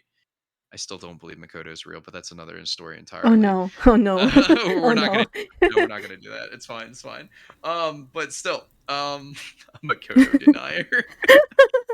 Not my this. my the history of my career has now been built on me being a Makoto denier. I thought it was the Yai Miko, but that's okay. Oh, it is. It's the same thing. I believe that Yaimiko is literally just gaslighting the entire, like, it's just a narrative that it's the most digestible thing for her, and that's why we've been given the story to believe. But I digress. That's not the point I'm trying to make. So yeah, the idea behind the Dendro Archon for the longest time was, and we know from Zhong Li's voice lines, is that he suggests that the Dendro Archon was weakened or hurt. And in a lot of ways, we've never really almost gotten a confirmed kill. Like, some people said that she died, and I think there's also the line that if Kusanali exists, it's almost like they're acknowledging that Ruka Devata is dead, right? So I guess there was a line by Zhongli that suggested that possibly the Dendro Archon was in hiding. So a lot of what we know about Baiju's name is it I think refers to a flower that's considered to be about longevity, and then the snake around his neck, I think his name literally means longevity. So the idea was that the plant, so to speak, I'm using a pun here, Oh the no. the flower of the plant, the presenting character is Baiju, whereas the actual Dendro Archon, or the actual host, is the snake. Um, or the snake is the parasite. You see what I'm saying? Yeah, Like, it. yeah. Because like when there's like two parts to the dendro slime, where it has that little flower bloom on its head when it's the big dendro slime, versus when it's like the smaller one and it has like what looks to be starting sprout of a parasite. But like people are saying that, so there was a floating theory for a while now that maybe Changsheng was the real was originally Great Lord Rukkhadevata, that she is literally hiding on Baiju. I could 100% see that still, to be real with you. I mean, the idea of existing in a weakened state, we have a precedent for that. I mean, we kind of think that that's possibly what's going on with Paimon, but that's an entirely different thing because that's not confirmed. But um, it's possible because we know that Goba was a fearsome god at one point that used, sacrificed his essentially divinity for power to basically resolve something of some sort, and now he's just a cute little red panda. Oh. staring at people and stealing Kaching's shrimp. You know, like it's. I think even Ushi might have been a greater being at one point.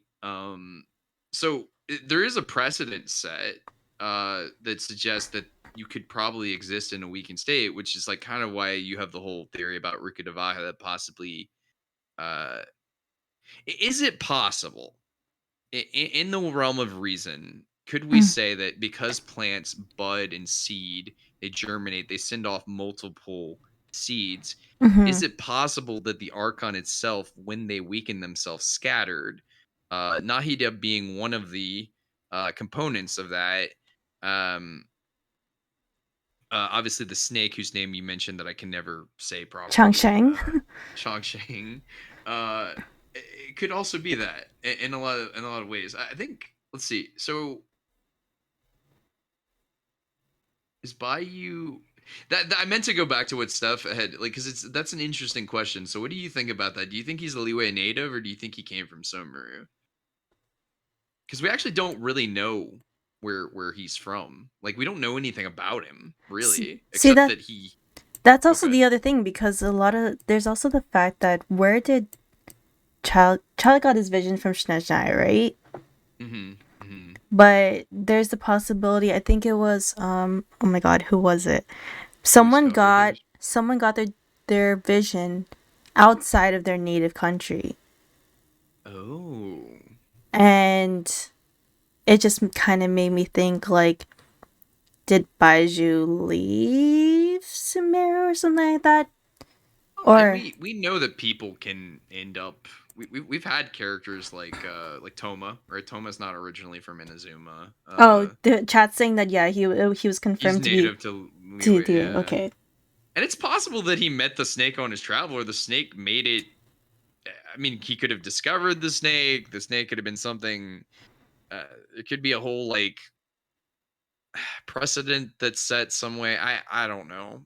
There's a lot of possibilities that suggest that uh in his travels he might be a doctor, maybe he's traveled or something, and yeah, you're right, maybe he found the snake in pursuit. Because I'm going to tell you right now, if we're talking about Baiju, if we're on the subject and all, I don't trust him, right? I don't trust his fascination or the snake's fascination or whoever is fascinated with Chi Chi. It scares me. I'm worried for Chi Chi. She is a gift. We need to protect her. Yeah. Like the fact that she's a zombie and he's like really interested in that is very concerning. But also the fact that, there's a lot of stuff that we still don't know. And we're just, I think the biggest question is already just Baiju when. So we could just find out everything that we need to know. But I I mean, he's think, got to have some kind of relevance, right? Like yeah. at some point, like it's he's almost the one that basically said, "Hey, y'all gotta." Besides Yaimiko, who's like, "Yeah, you should go to." I gave away the noses. You should probably head to Sumer, and you're like, "Huh? Why? What?" Like, why? Like, why? Lady, Like, I'm just just trying to find my sister. Could you just like help me out here? like in Mondstadt, they're like, oh yeah, maybe the Geo Archon will know, and then there's and even like Zhangli was like, oh yeah, try and find out from the Electro Archon, and then there's Yaimiku's like, yeah, just go to Sumeru. I'm like, what? Yeah, and even Baiji's kind of like, oh yeah, you probably could find what you're looking for in Sumeru. I'm Dendro. That's where the Dendro Archon is, and it's like, neat, buddy, neat. So what's your relation to that? What's your story? You always bring up some interesting points and seem like you've got your hands in some things, especially the whole situation with the Schnezdine Bank and then the pharmacy, and Oh gosh. you're the natural enemy of Hu Tao, which is also kind of concerning to me. It's a famous legend of oh, so the story about Changsheng being a white snake. So it's a famous legend of China where there is a snake spirit who has magical powers who sees a beggar on the street and ends up helping them. So there's that possible allusion to what Baiju's story is. Well, and there was suggestion that he possibly is someone who has an incurable illness, much like a Dun or like a Cole. it's possible that he has an illness or something that he can't cure, and the snake is literally keeping him alive, right? Uh, there were some thoughts or speculation that that was the case, right? Mm-hmm. Um, whether or not, I mean, we're just gonna have to, Baiju win. Like, Baiju buddy, win, but what's your story? I think we're probably gonna find out more about Rukkhadevata and Kusanali in the next patch, which is again Yeah. tonight in maybe an hour, maybe an hour and a half, who knows. But we're gonna be sitting here talking about it. But for now, we're just gonna take a quick 5 minute break, and we will see you guys in a bit. Bye.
Hello?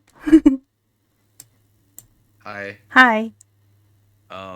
You guys are talking about some very interesting smoothies and I guess Italian dishes. You should have Very, heard. very If our mics were back on, you would probably hear Indy just dying of laughter earlier when that came on chat. not the Duke smoothie. It's just soft serve, guys. That's all it is. It's just Not the soft soft serve. serve. No. Oh no, that's not something I want to imagine next time I have chocolate ice cream. For sure, for sure.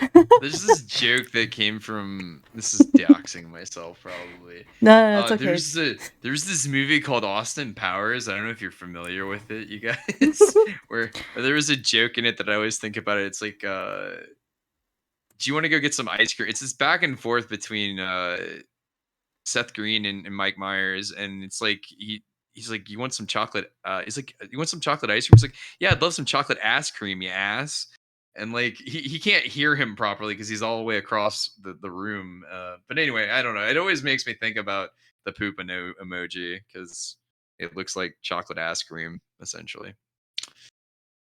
I should not have shared that. I It's don't not have okay. words for that right now. Words. Andy, no, I don't have words for it. Oh no, they're talking about Hey, look, frost. it's a Gundam.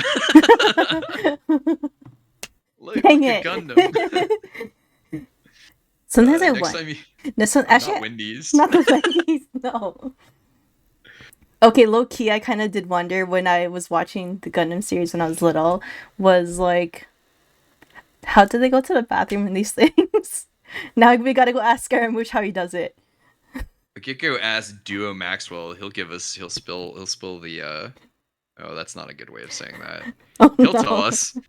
Oh, Um, oh no! Steph's barking in chat. Imagine with you, Will. It's just like a trucker. You just have like a bottle that you just. But Duo would totally tell us. Duo is like the realist, you know. it's like, hey, so you go here and you go here and then you're done. Troa wouldn't actually know. He probably just is 100% efficiency. He probably doesn't actually expel waste.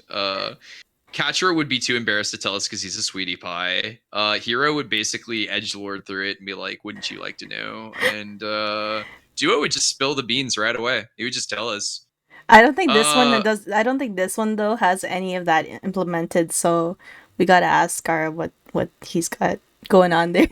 was it Fei Long? Who was the last guy? I don't remember his name. Wu Fei. Wu Fei, that's Wu what it was. Wu Fei Fei. would actually just he would just be like, "You have to defeat me in hand-to-hand combat first." Uh, actually, like Hero Huey would literally just start like kind of talking about indoctrination and like something depressing, and we'd be like, "Oh, that's not really what we were asking you, but that's so sad." But can you imagine like so like one of the things when we do Genshin surveys is that like, oh, what have you watched, like what shows have you watched, what games have you watched, and I think they got this from Gundam Wing.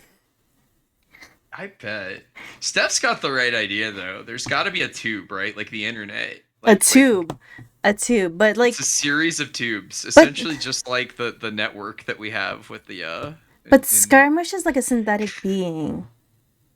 yeah. What So we're would he have the same thing? does okay. So we had this debate a while back. This is actually relevant. This is actually relevant. I promise. We had a debate a long time ago in men's chat that carried over to something Loreable one day about does Albedo have a belly button? Oh no. I mean, he's technically a synthetic human. He was like they talked about him being blown like glass. Essentially, has a mark like a star on his throat, where they basically that this is one little blemish or imperfection, right? So I guess you could then ask: Does would gold be so vain to make an 100? Is it important for the perfect albedo to resemble mankind or human completely, or would efficiency be more important? So does then my question is: Does Scaramouche or albedo, or even the Shogun robot, do they poop? I was trying to have a serious answer, and I just the first thing that right? came out of my mouth was just laugh. I just couldn't. 100% efficiency. So probably not if that's the case, right? It's just 100.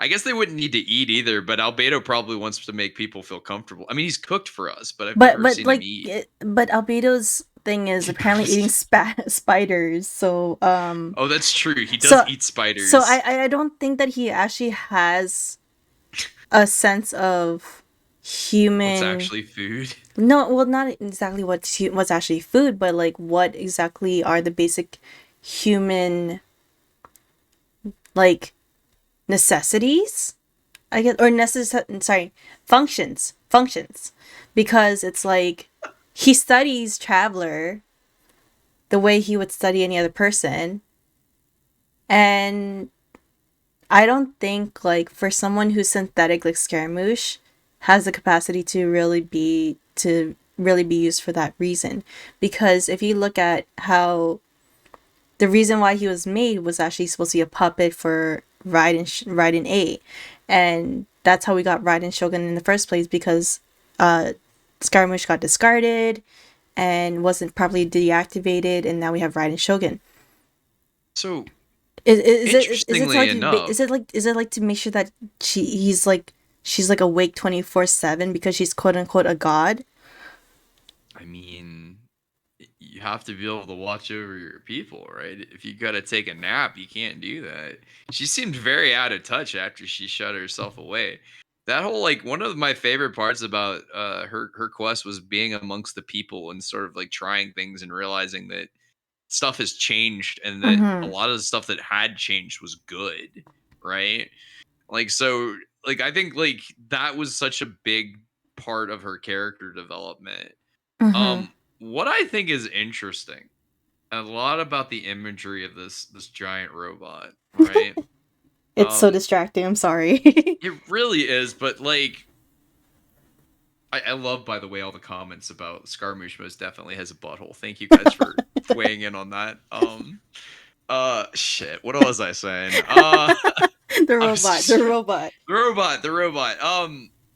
I think it's interesting to look at the symbols of a lot of things, right? Like I know there's a symbols Archon who's a good friend who's in a lot of channels, Genshin channels, who brings up a lot of stuff. So I really like picking their brain about a lot of stuff. But one of the big things is how many stars you see on things, or like the imagery of a starry background when it's something that seems like it's based in imagination, right? Or, for instance, Albedo and Traveler, if you want to look at their clothes, like both the Traveler twins and Albedo, they have uh basically if you look around the if you look at the symbol where the electro image is right there, the electro that if you flip that upside down, that would be an omega symbol, right? So they Oh, Albedo and I'm literally cranking my head upside down. Oh my god, I'm getting yeah. further away from the mic, but like, I'm literally cranking my head upside down just to see what you're talking about, and it actually looked like if you were to describe, because we've talked in chat about the trifecta. Yeah, yeah, yeah. I don't know. Yeah, I mean, so oh man.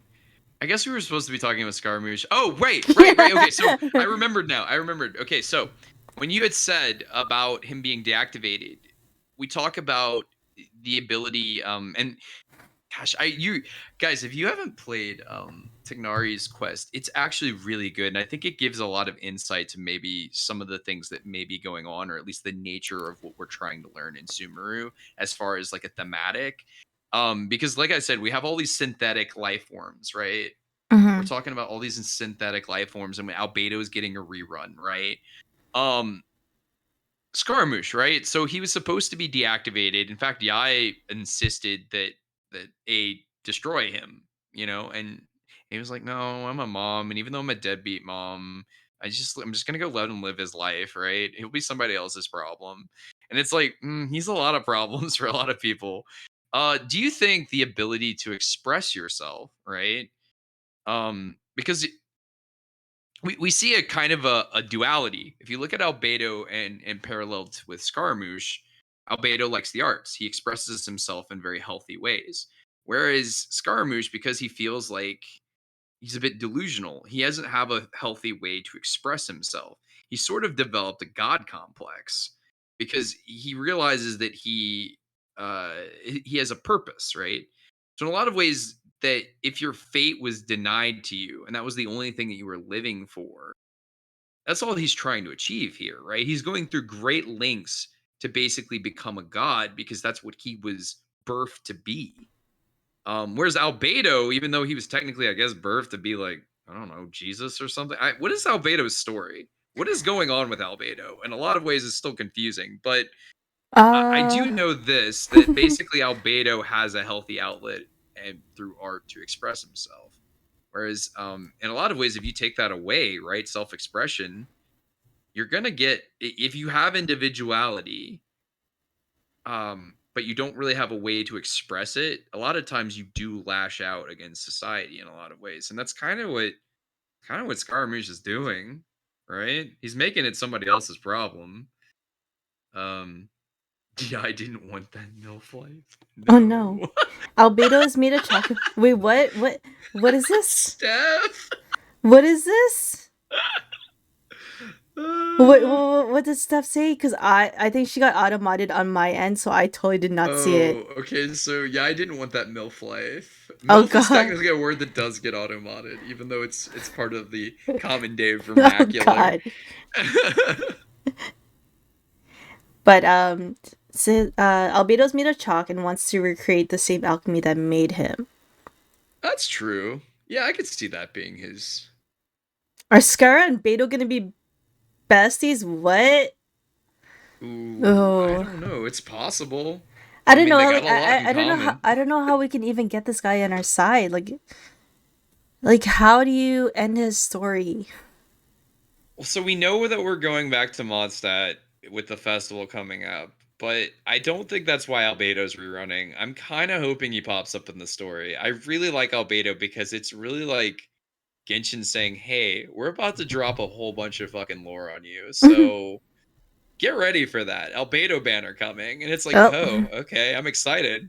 I'm not gonna pull for Albedo, but that's exciting. but like I don't know. It's just there's just too many. I don't know. Oh my god, hang on, wait, I'm having a brain fart. But the Well, idea of like Albedo and Scaramouche meeting each other, it just seems like it's gonna be a whole experiment if they're not past the fighting. But at the same time, it's like Scaramouche is not gonna really stay long because he's there. He's like, for what reason does he need to be in Inazuma in Mondstadt? Actually, it's just he just wants to be in Inazuma so he can go after Raiden. So I think, are we really going back for are we going back to Mondstadt or are we also going back to Inazuma and like what's going on? that's a good question too. Because if his ultimate revenge seems to be against Raiden, but I don't think what? he's gonna get too far out of Sumeru. I think we're gonna shut that down real quick.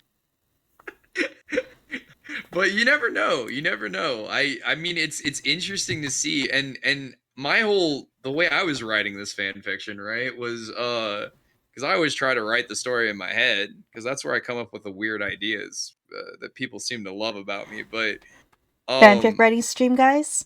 yeah, we're gonna have one coming up. It's in the works. I gotta get back from TwitchCon. By the way, guys, just real quick, I'll plug it. If you're going to TwitchCon, I will be there. I would love to meet all of you guys. Yes, So please. hit me up if you want to do it. We're having a Genshin meetup with some people too, so it's gonna be super exciting. But yeah, so to go back to it, without getting off track, that's the difference, right? In a lot of ways, if you go with nature versus nurture, you're going with academia because it's kind of what we're addressing is sort of the problems with gatekeeping academia, the idea that it ostracizes a lot of the ideas of art and self-expression, the idea that almost like Raiden in a lot of households, like a lot of us are told to be doctors, right, or lawyers. You Mm-hmm. can't all be doctors and lawyers. That's a problem. Like to kind of accept your fate um Scaramouche is such a tragic tale because it doesn't seem like anybody. That's why, like, I think it makes me want to love him. Right? It's because no one seems to have. He seems like he's a discarded thing where he thinks he's a nihilist because he believes that there's no point to any of this. because it seems like it's all a sham. He won't exactly tell us why. I'm still waiting for him to tell us why. But he's like, Oh the sky no. is fake. I basically regret being born. You guys suck. I'm gonna become a god and destroy everything, right? So, um, I mean, hey, fair goals, but Albedo had a healthy, he had essentially an outlet. He has like, Alice and Clee as like a little sister. He has kind of a healthy environment and kind of people that care about him and sort of keep him. He has friends. Scaramouche was never really given that. The one friend that he had was taken away from him. Much like Kazuha, who basically was like, "Yeah, no, I'm good. I'm just gonna get revenge in a healthy way, and I'll move on from there." Well, So, let's kind of try to find. There's like evidence of what he's been looking for, and that's in the Pale Flame set. Min has talked about this as well, mhm, mhm. but I'm gonna just read it out if you guys are okay with that. It's the Surpassing Cup, which is the goblet for the Pale Flame set. I know a lot of you Lamines probably have it, especially if you've been farming that domain like nobody's business, trying to farm a physical cup. But it says here he was born with a face fairer than any other, destined to a long life and a hollow will. He was a transcendent being, divinely created, but he was cast aside like a worthless dross. Yet, due to an error that cannot be known, he roused himself from slumber and began to wander the mortal realm. Before the Fatui found him, he had drifted for countless years, and in that time, this is what experience had taught him. I am a human who surpasses all others. Even the gods daren't meddle in my fate. Neither mortal nor god nor fate itself is qualified to be my judge. I am free to choose how I wish to spend the remainder of my days. Since these mask wearing people are so fun to be around, I think I'll become one of them. So like it's just like is he what is his ultimate goal? Because he's just like, oh, I'm just gonna join the Fatui for the heck of it. But it just seems like he's just very much like, I'm gonna just join in this fun, but at the same time, I want my revenge. Like, why wait so many years just to take that revenge? Boredom? I don't know. I mean, that's a good question, honestly. And ooh, Steph brings up a very good point there, actually. Because if we are going with synthetic humans, right? To It kind replace of goes, Raiden? yeah, to replace Ryan. So, what does automation do in our real world, right? We essentially are replacing us to basically make our lives easier, Mm-hmm. right? Like that's why we automate things. It kind of does work with the storyline in a lot of ways that if Scaramouche is in fact, a synthetic human, a creation who's basically just sort of a robot or an AI, if he was invented to replace Raiden, maybe he's doing it little too literally. And that's kind of the problem with AI is when you completely go by logic. I mean, a robot doesn't, and unfortunately they kind of do address this in a certain quest, but he does have Sorry. mommy issues and a god complex. Yes, yes. Uh, but yeah, no, it's fine. It's fine. Literally, though, that's the AI question in a lot of ways, and that's what I talked about. Like, especially why we get art in this is such a big thing, because human emotion is not something that's really to be replicated. It's something that's felt, right? So Mm-hmm. you can have somebody like Scaramouche be an AI and sort of just mimic the idea of what it is to be emotional. Rye actually, I mean, I'm sorry, A even actually kind of insisted that he was too emotional to carry out his, like she wanted him to be cold and logical. So he's almost trying to live up to that wish. Um, Even though he has an idea or a mindset of these sort of human emotions, because they said that he felt pain, like an unbearable pain, when he was trying to sort of bear the gnosis, right? Mm-hmm. So I wonder if that's kind of what we're getting here, because there's a whole like question in philosophy about AI. If an AI creates art, is it still art? Because the question dictates the idea that art is supposed to create or express an emotional response. Like it's supposed to be a conveyance of expression.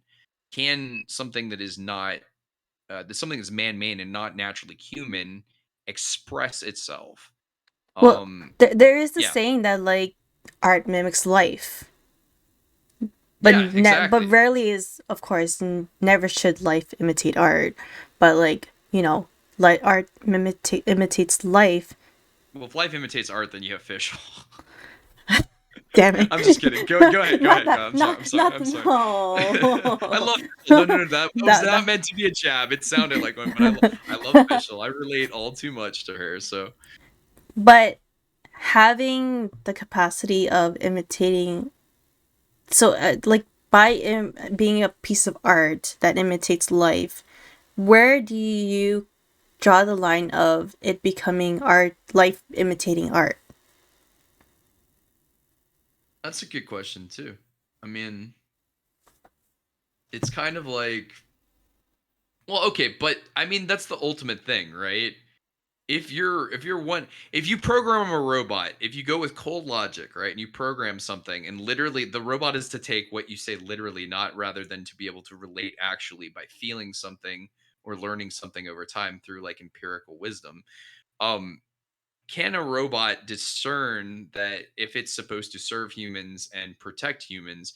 There's always that quandary in a lot of ways that the best way to protect humans would just be to wipe out the human race, right? Because they're a threat to themselves.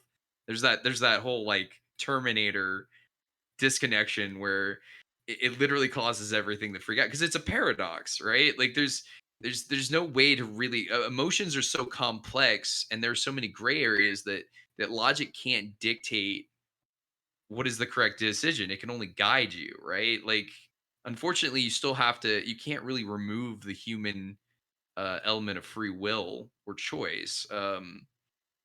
And maybe this is just like Scaramouche's way of showing that is that he has choice, right? Like he Like he's showing that uh, he's basically a sentient being, that I am not, what you originally created me for. I am so much more than this. I can do so much destruction.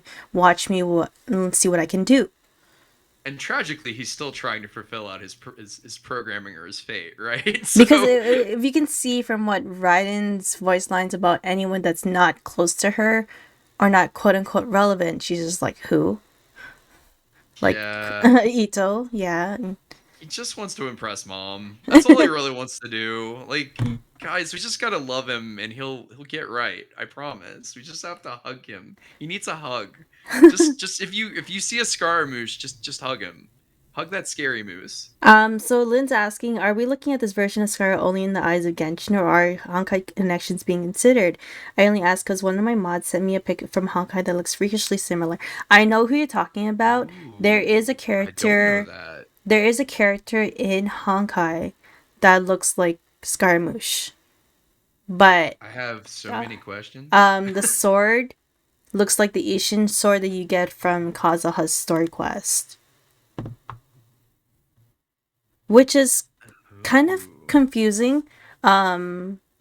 Because what we see here is Electro, right? And if he's meant to be a puppet of Raiden, then he would have possibly Electro powers. But that being said, with the whole Fatui situation, is that they have delusions. Is it possible that he has something else up his sleeve? So I've originally thought, and like if Skara had a dual element, I when we first encountered him, the speculation for me was that they drew from the idea of like a demon miasma, right? Mm-hmm. It seemed like what we had in there just sort of flowed in like smoke, but it almost seems sort of electrical in nature. So it really only could be like a form of hydro or animo, right? That was literally like for me, if he has a delusion, it's got to be one of those two in my mind because it seems like it overpowered people's senses and sort of changed their perception. And that was kind of the overwhelmingness of his ego and his aura, right? Was that he could create this gas that just sort of knocked people out and sort of destroyed their senses or manipulated them, right? Um, so yeah, I don't know, but if he does have a delusion, it's got to be one of those, right? Mm-hmm. And well, as we were talking about the whole idea of copies and whatnot. I think one person we need to address as the elephant in the room of being able to copy himself, and it has been proved in the voice lines last patch 2.8 Sounds right. in child's voice lines was It's whenever we got the that dueling Torre. skin. It was that The Torre. patch. The Torre. The Torre. I know. Stephanie's already screaming in chat right now.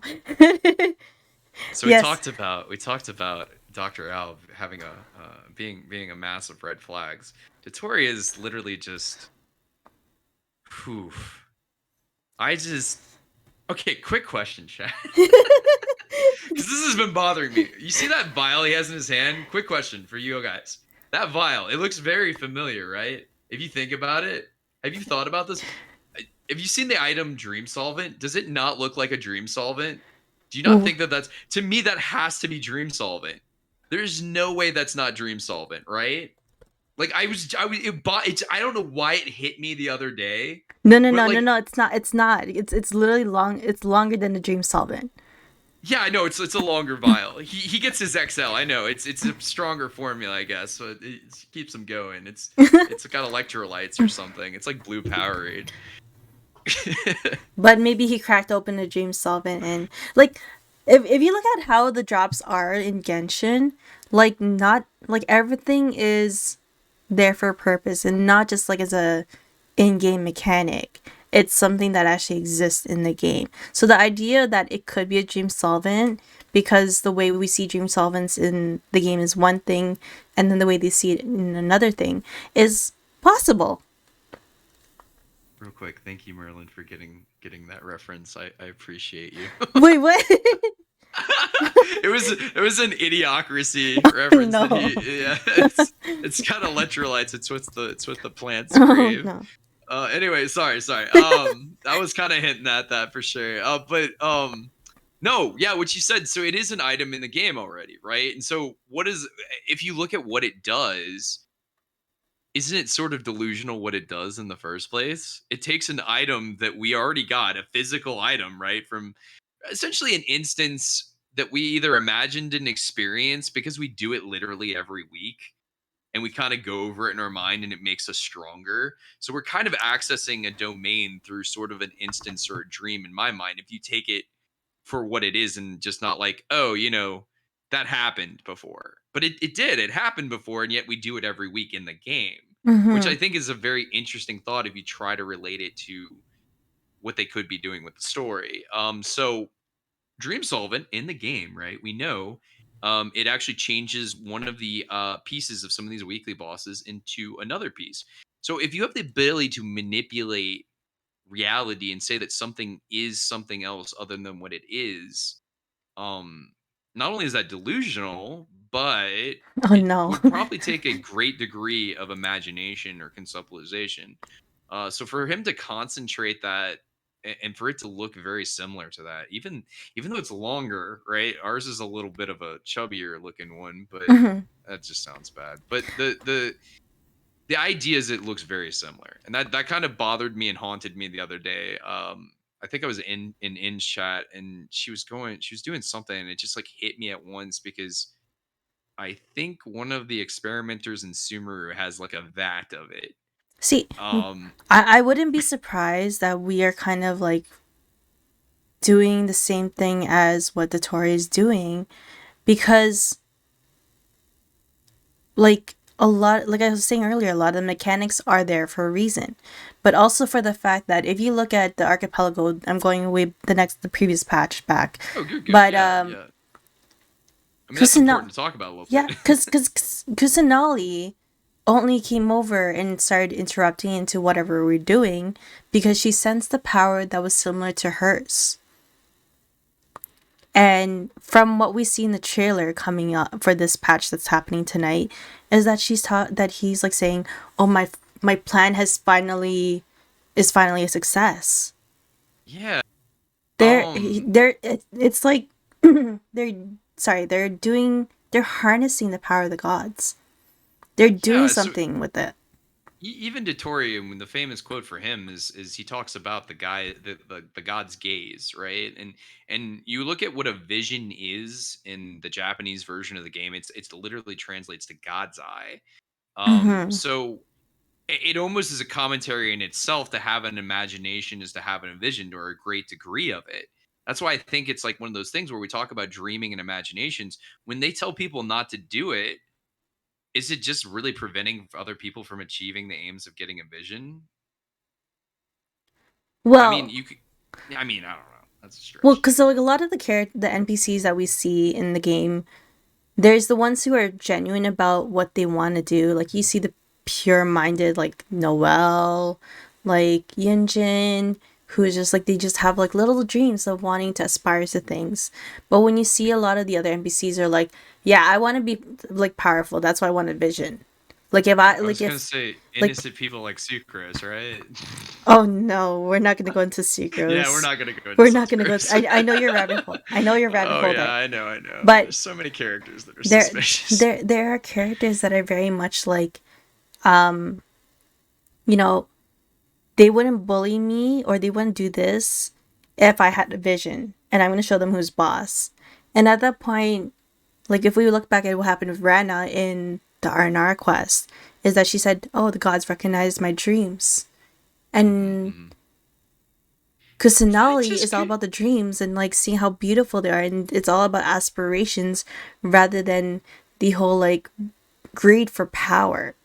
And But that's could that probably just why. be attributed to believing in yourself, though? I mean, even if that is the granted by the arc, I mean, even Zhong Li was like, "Yeah, I don't really hand these out, so I don't."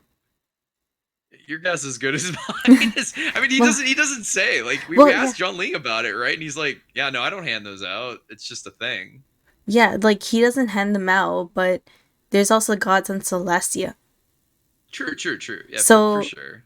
is there like, because if so, I'm really going back with this, but when we look at Zhang Li, how he was talking about we wanted to prod him for the what happened in Conria, is that he couldn't say anything because he was bound to a contract, and it sounded like he was bound by it before the cataclysm happened.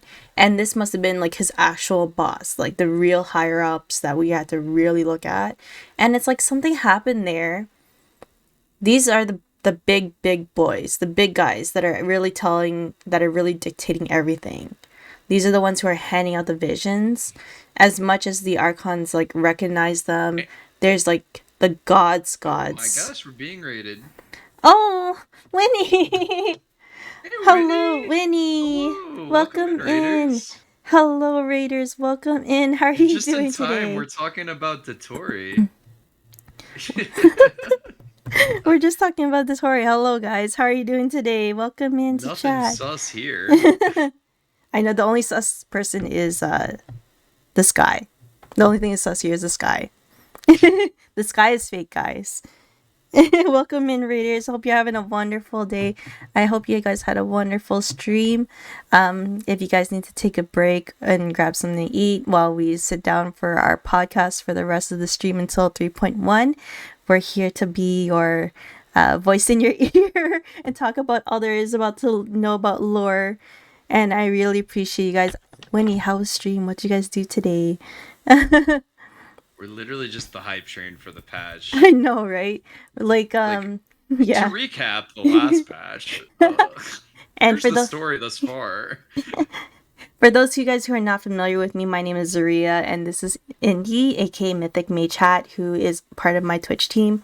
We are from the Lore Keepers, and this is our podcast, 801 Lore FM. So wait, what did you guys do on stream today? What I'm curious, how did you guys pass the time? We Yeah. want to know, but we also want to know what you think about the Tory in the upcoming Did you guys trailer. watch that creator fair event? Ooh. Is that what y'all did? Did you do that? Because that was pretty cool. If you didn't see it, And I yeah, was because impressed. oh, let me give a shout out to Winnie, little Pooh Bear. Oh, you're playing a Tower Fantasy. Genshin late. Oh, no. I'm But just messing. Gotcha, gotcha. Uh, but on the topic of sorry, where were we? Oh, What right. were we? So What were we talking we about? were talking about Dotori and how we think that vial of liquid right there is not just like his Powerade, but it's also like it's actually just dreams. We think that that's Dream Solvent. You know the item in the game Dream Solvent where you can kind of make another item into like another series of the same item. Um, we were kind of wondering because we were talking about Child's voice line about Dotori and how he's basically pulled it off and found a way to essentially create segments of himself. Um, I don't know how the dream solvent connects. And that's a Not the good blue question that haterade right Lynn now.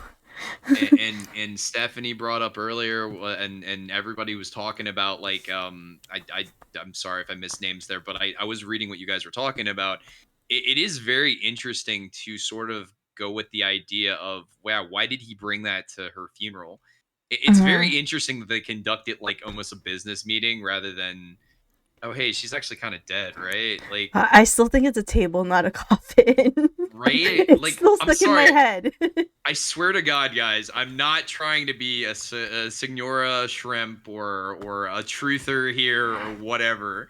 I just think it's possible that there's a clone in the box. That's all I'm saying. Like, if they found a way to do something, like I know he said they've kind of said that he hasn't really perfected it or whatever, but is it possible to take like a cell from a different universe and clone it or a past save file like if you talk about the word segmentation, I think it's a very telling word that they use. It was a very choice word because if you go with the kind of theory that this might all just be one big hard drive or a simulation or something, it's possible to say that when you dissegment something, you kind of basically find the roots of information that you need Hmm. to try to replicate and copy it. Usually, you do this when your hard drive basically pooped itself. It took a duke on itself. Oh So, no. um, it's not really a very efficient way of doing it, but you can kind of draw out the information that you need to replicate what you need at the time. But it's almost like a save state. It's not anything that's like if this is the way that he cloned himself, that could explain why his clones might have different personalities or different experiences because you're drawing from a point of time. So you guys would be the same person up to a certain point of time, but then once you diverge from that, um, you might be molded by different experiences and be a completely different person, which is why Toon Dotori from the comics might also be canon. Oh God. Oh God. Genshin Chat. is back on. Oh no, Oh and no. here's us just talking about Dotori. Actually, that's pretty much all we needed to get to, Yeah, right? we were kind of going to talk about King Deshret, but I think everyone's gonna find out anyways, and I think we're just gonna end up having to leave that for the next podcast. Yeah, we could But talk about it next time. but if anything, what do you think? What do you think, Indy? What shall we do today? What shall we do? What shall we do? I think you're gonna pull for Sino, right? Oh gosh, There's gonna be people that are. How many of you guys are excited, guys? who's pulling for Sino? I need to know. I know you're just waiting. This is just the time to take your mind off of how beautiful Sino is. I know. These discussions are amazing. Yeah, guys, and what I try to do, I haven't been doing it lately because I've been actually trying to catch up on the actual in-game content, but and I do plan on having Zaria as well as some of the other people in the community. I would love to have Steph and maybe even you, Winnie. I want to have people on to have discussions like this on theoreticals because I do something what's called something Loreable, Mm-hmm. and it's essentially just all my writing theories, my tinfoil hat, my sort of crazy fever dream theories, because my brain has a very overactive imagination and it's hard to sort of just put it in its place. But yeah, that's kind of what I do a lot in my channel. So just to give a little quick plug to myself. Sorry. It's okay. I honestly, I was gonna like try and plug you, but I think you've done a much better plug than Yeah, that. yeah. No, I figured we were trying to wrap up, so I figured I'd help you. But I really appreciate that you were able to sit down with us, Indy, and to be able to talk about all the things about lore that we may have missed and are looking forward to in this patch. King Deshret, I don't think we really can say much about him. We're just gonna have to find out about It was everything that gonna there be is. mostly speculative anyway. Yeah, It's it's just mostly gonna be like if you want to speculation. sum it up, right? It's we know he has essentially a cult following of zealous people that believe that he's their god, essentially the true god of knowledge and stuff. So something sort of to keep in mind as we go into the next patch, right? I think what's is Sino, does Sino have a relation to him real quick, Zaria? I'm not, Oh, we I meant don't to know. ask that. We don't know We yet, don't know right? yet. We don't know about Candace We're too just gonna much. find out. We're just gonna find out. Guys, I don't know this yet, but they did have a line. I don't know if you know in the trailer, the Candace joke is alive and well because they said that Candace serves nuts to people that I visit hate her. you right And I now. hadn't mentioned it before in the podcast yet, and I had every intention. So it's possible that she might be leveling up with nuts. So if you guys want to create memes about Candace, it now's the time. It's the sky's the limit. Okay, Uh I'm not inviting you next time. Never mind. okay, wait, but seriously, thank you so much for planning this, Surya. Thank you so much for having me. No, I really, because I know you had been you've been basically, guys. Zaria puts a lot of effort into her streaming as well as like we have like a lore keepers like little chat that we're all in as a team, and Zaria's been basically keeping at this and planning this for a while. So if you guys please thank Zaria, if you're just visiting and you kind of know me, if you haven't followed her, please give her a follow and everything. And once again, Zaria, thank you for having me on. I really do appreciate you. So And I really appreciate that you're able to come on board and to be able to do this podcast with me, to talk about everything. And I really hope that if you're pulling on this patch, you win all your 50/50s and not no, no, lose, no. not lose the 50, not Let me lose. put it this way. I was in Innie's chat last night, and In is like sitting here playing every Sino thing in every different voice possible, and I'm like, nope, gotta stay strong. Not nope. There might be a scary moose in the woods in the works, and I need to be strong and vigilant, and I kind of want Kusanali, and I might break down and pull on Nilo. I don't have money for this, guys. Like I don't have the resources. This is That's this is okay. terrible. I don't spend either, Indy. It's okay. You can join me. You can join me. Join me. I'm my name is Mythic. I'm Indy. I have a problem. I have a C6 Ito. Oh So no. um All right. I think we're just gonna anyway, have to wrap it up here because I think they're yeah. just dying for the polls. But thank you I'm guys gonna stick again. around, but I'm gonna get out the call. Thank you guys again so much. Thank you, Zaria, for having me. And this is another episode of 801 Lore FM. Thank you guys so much for hanging out.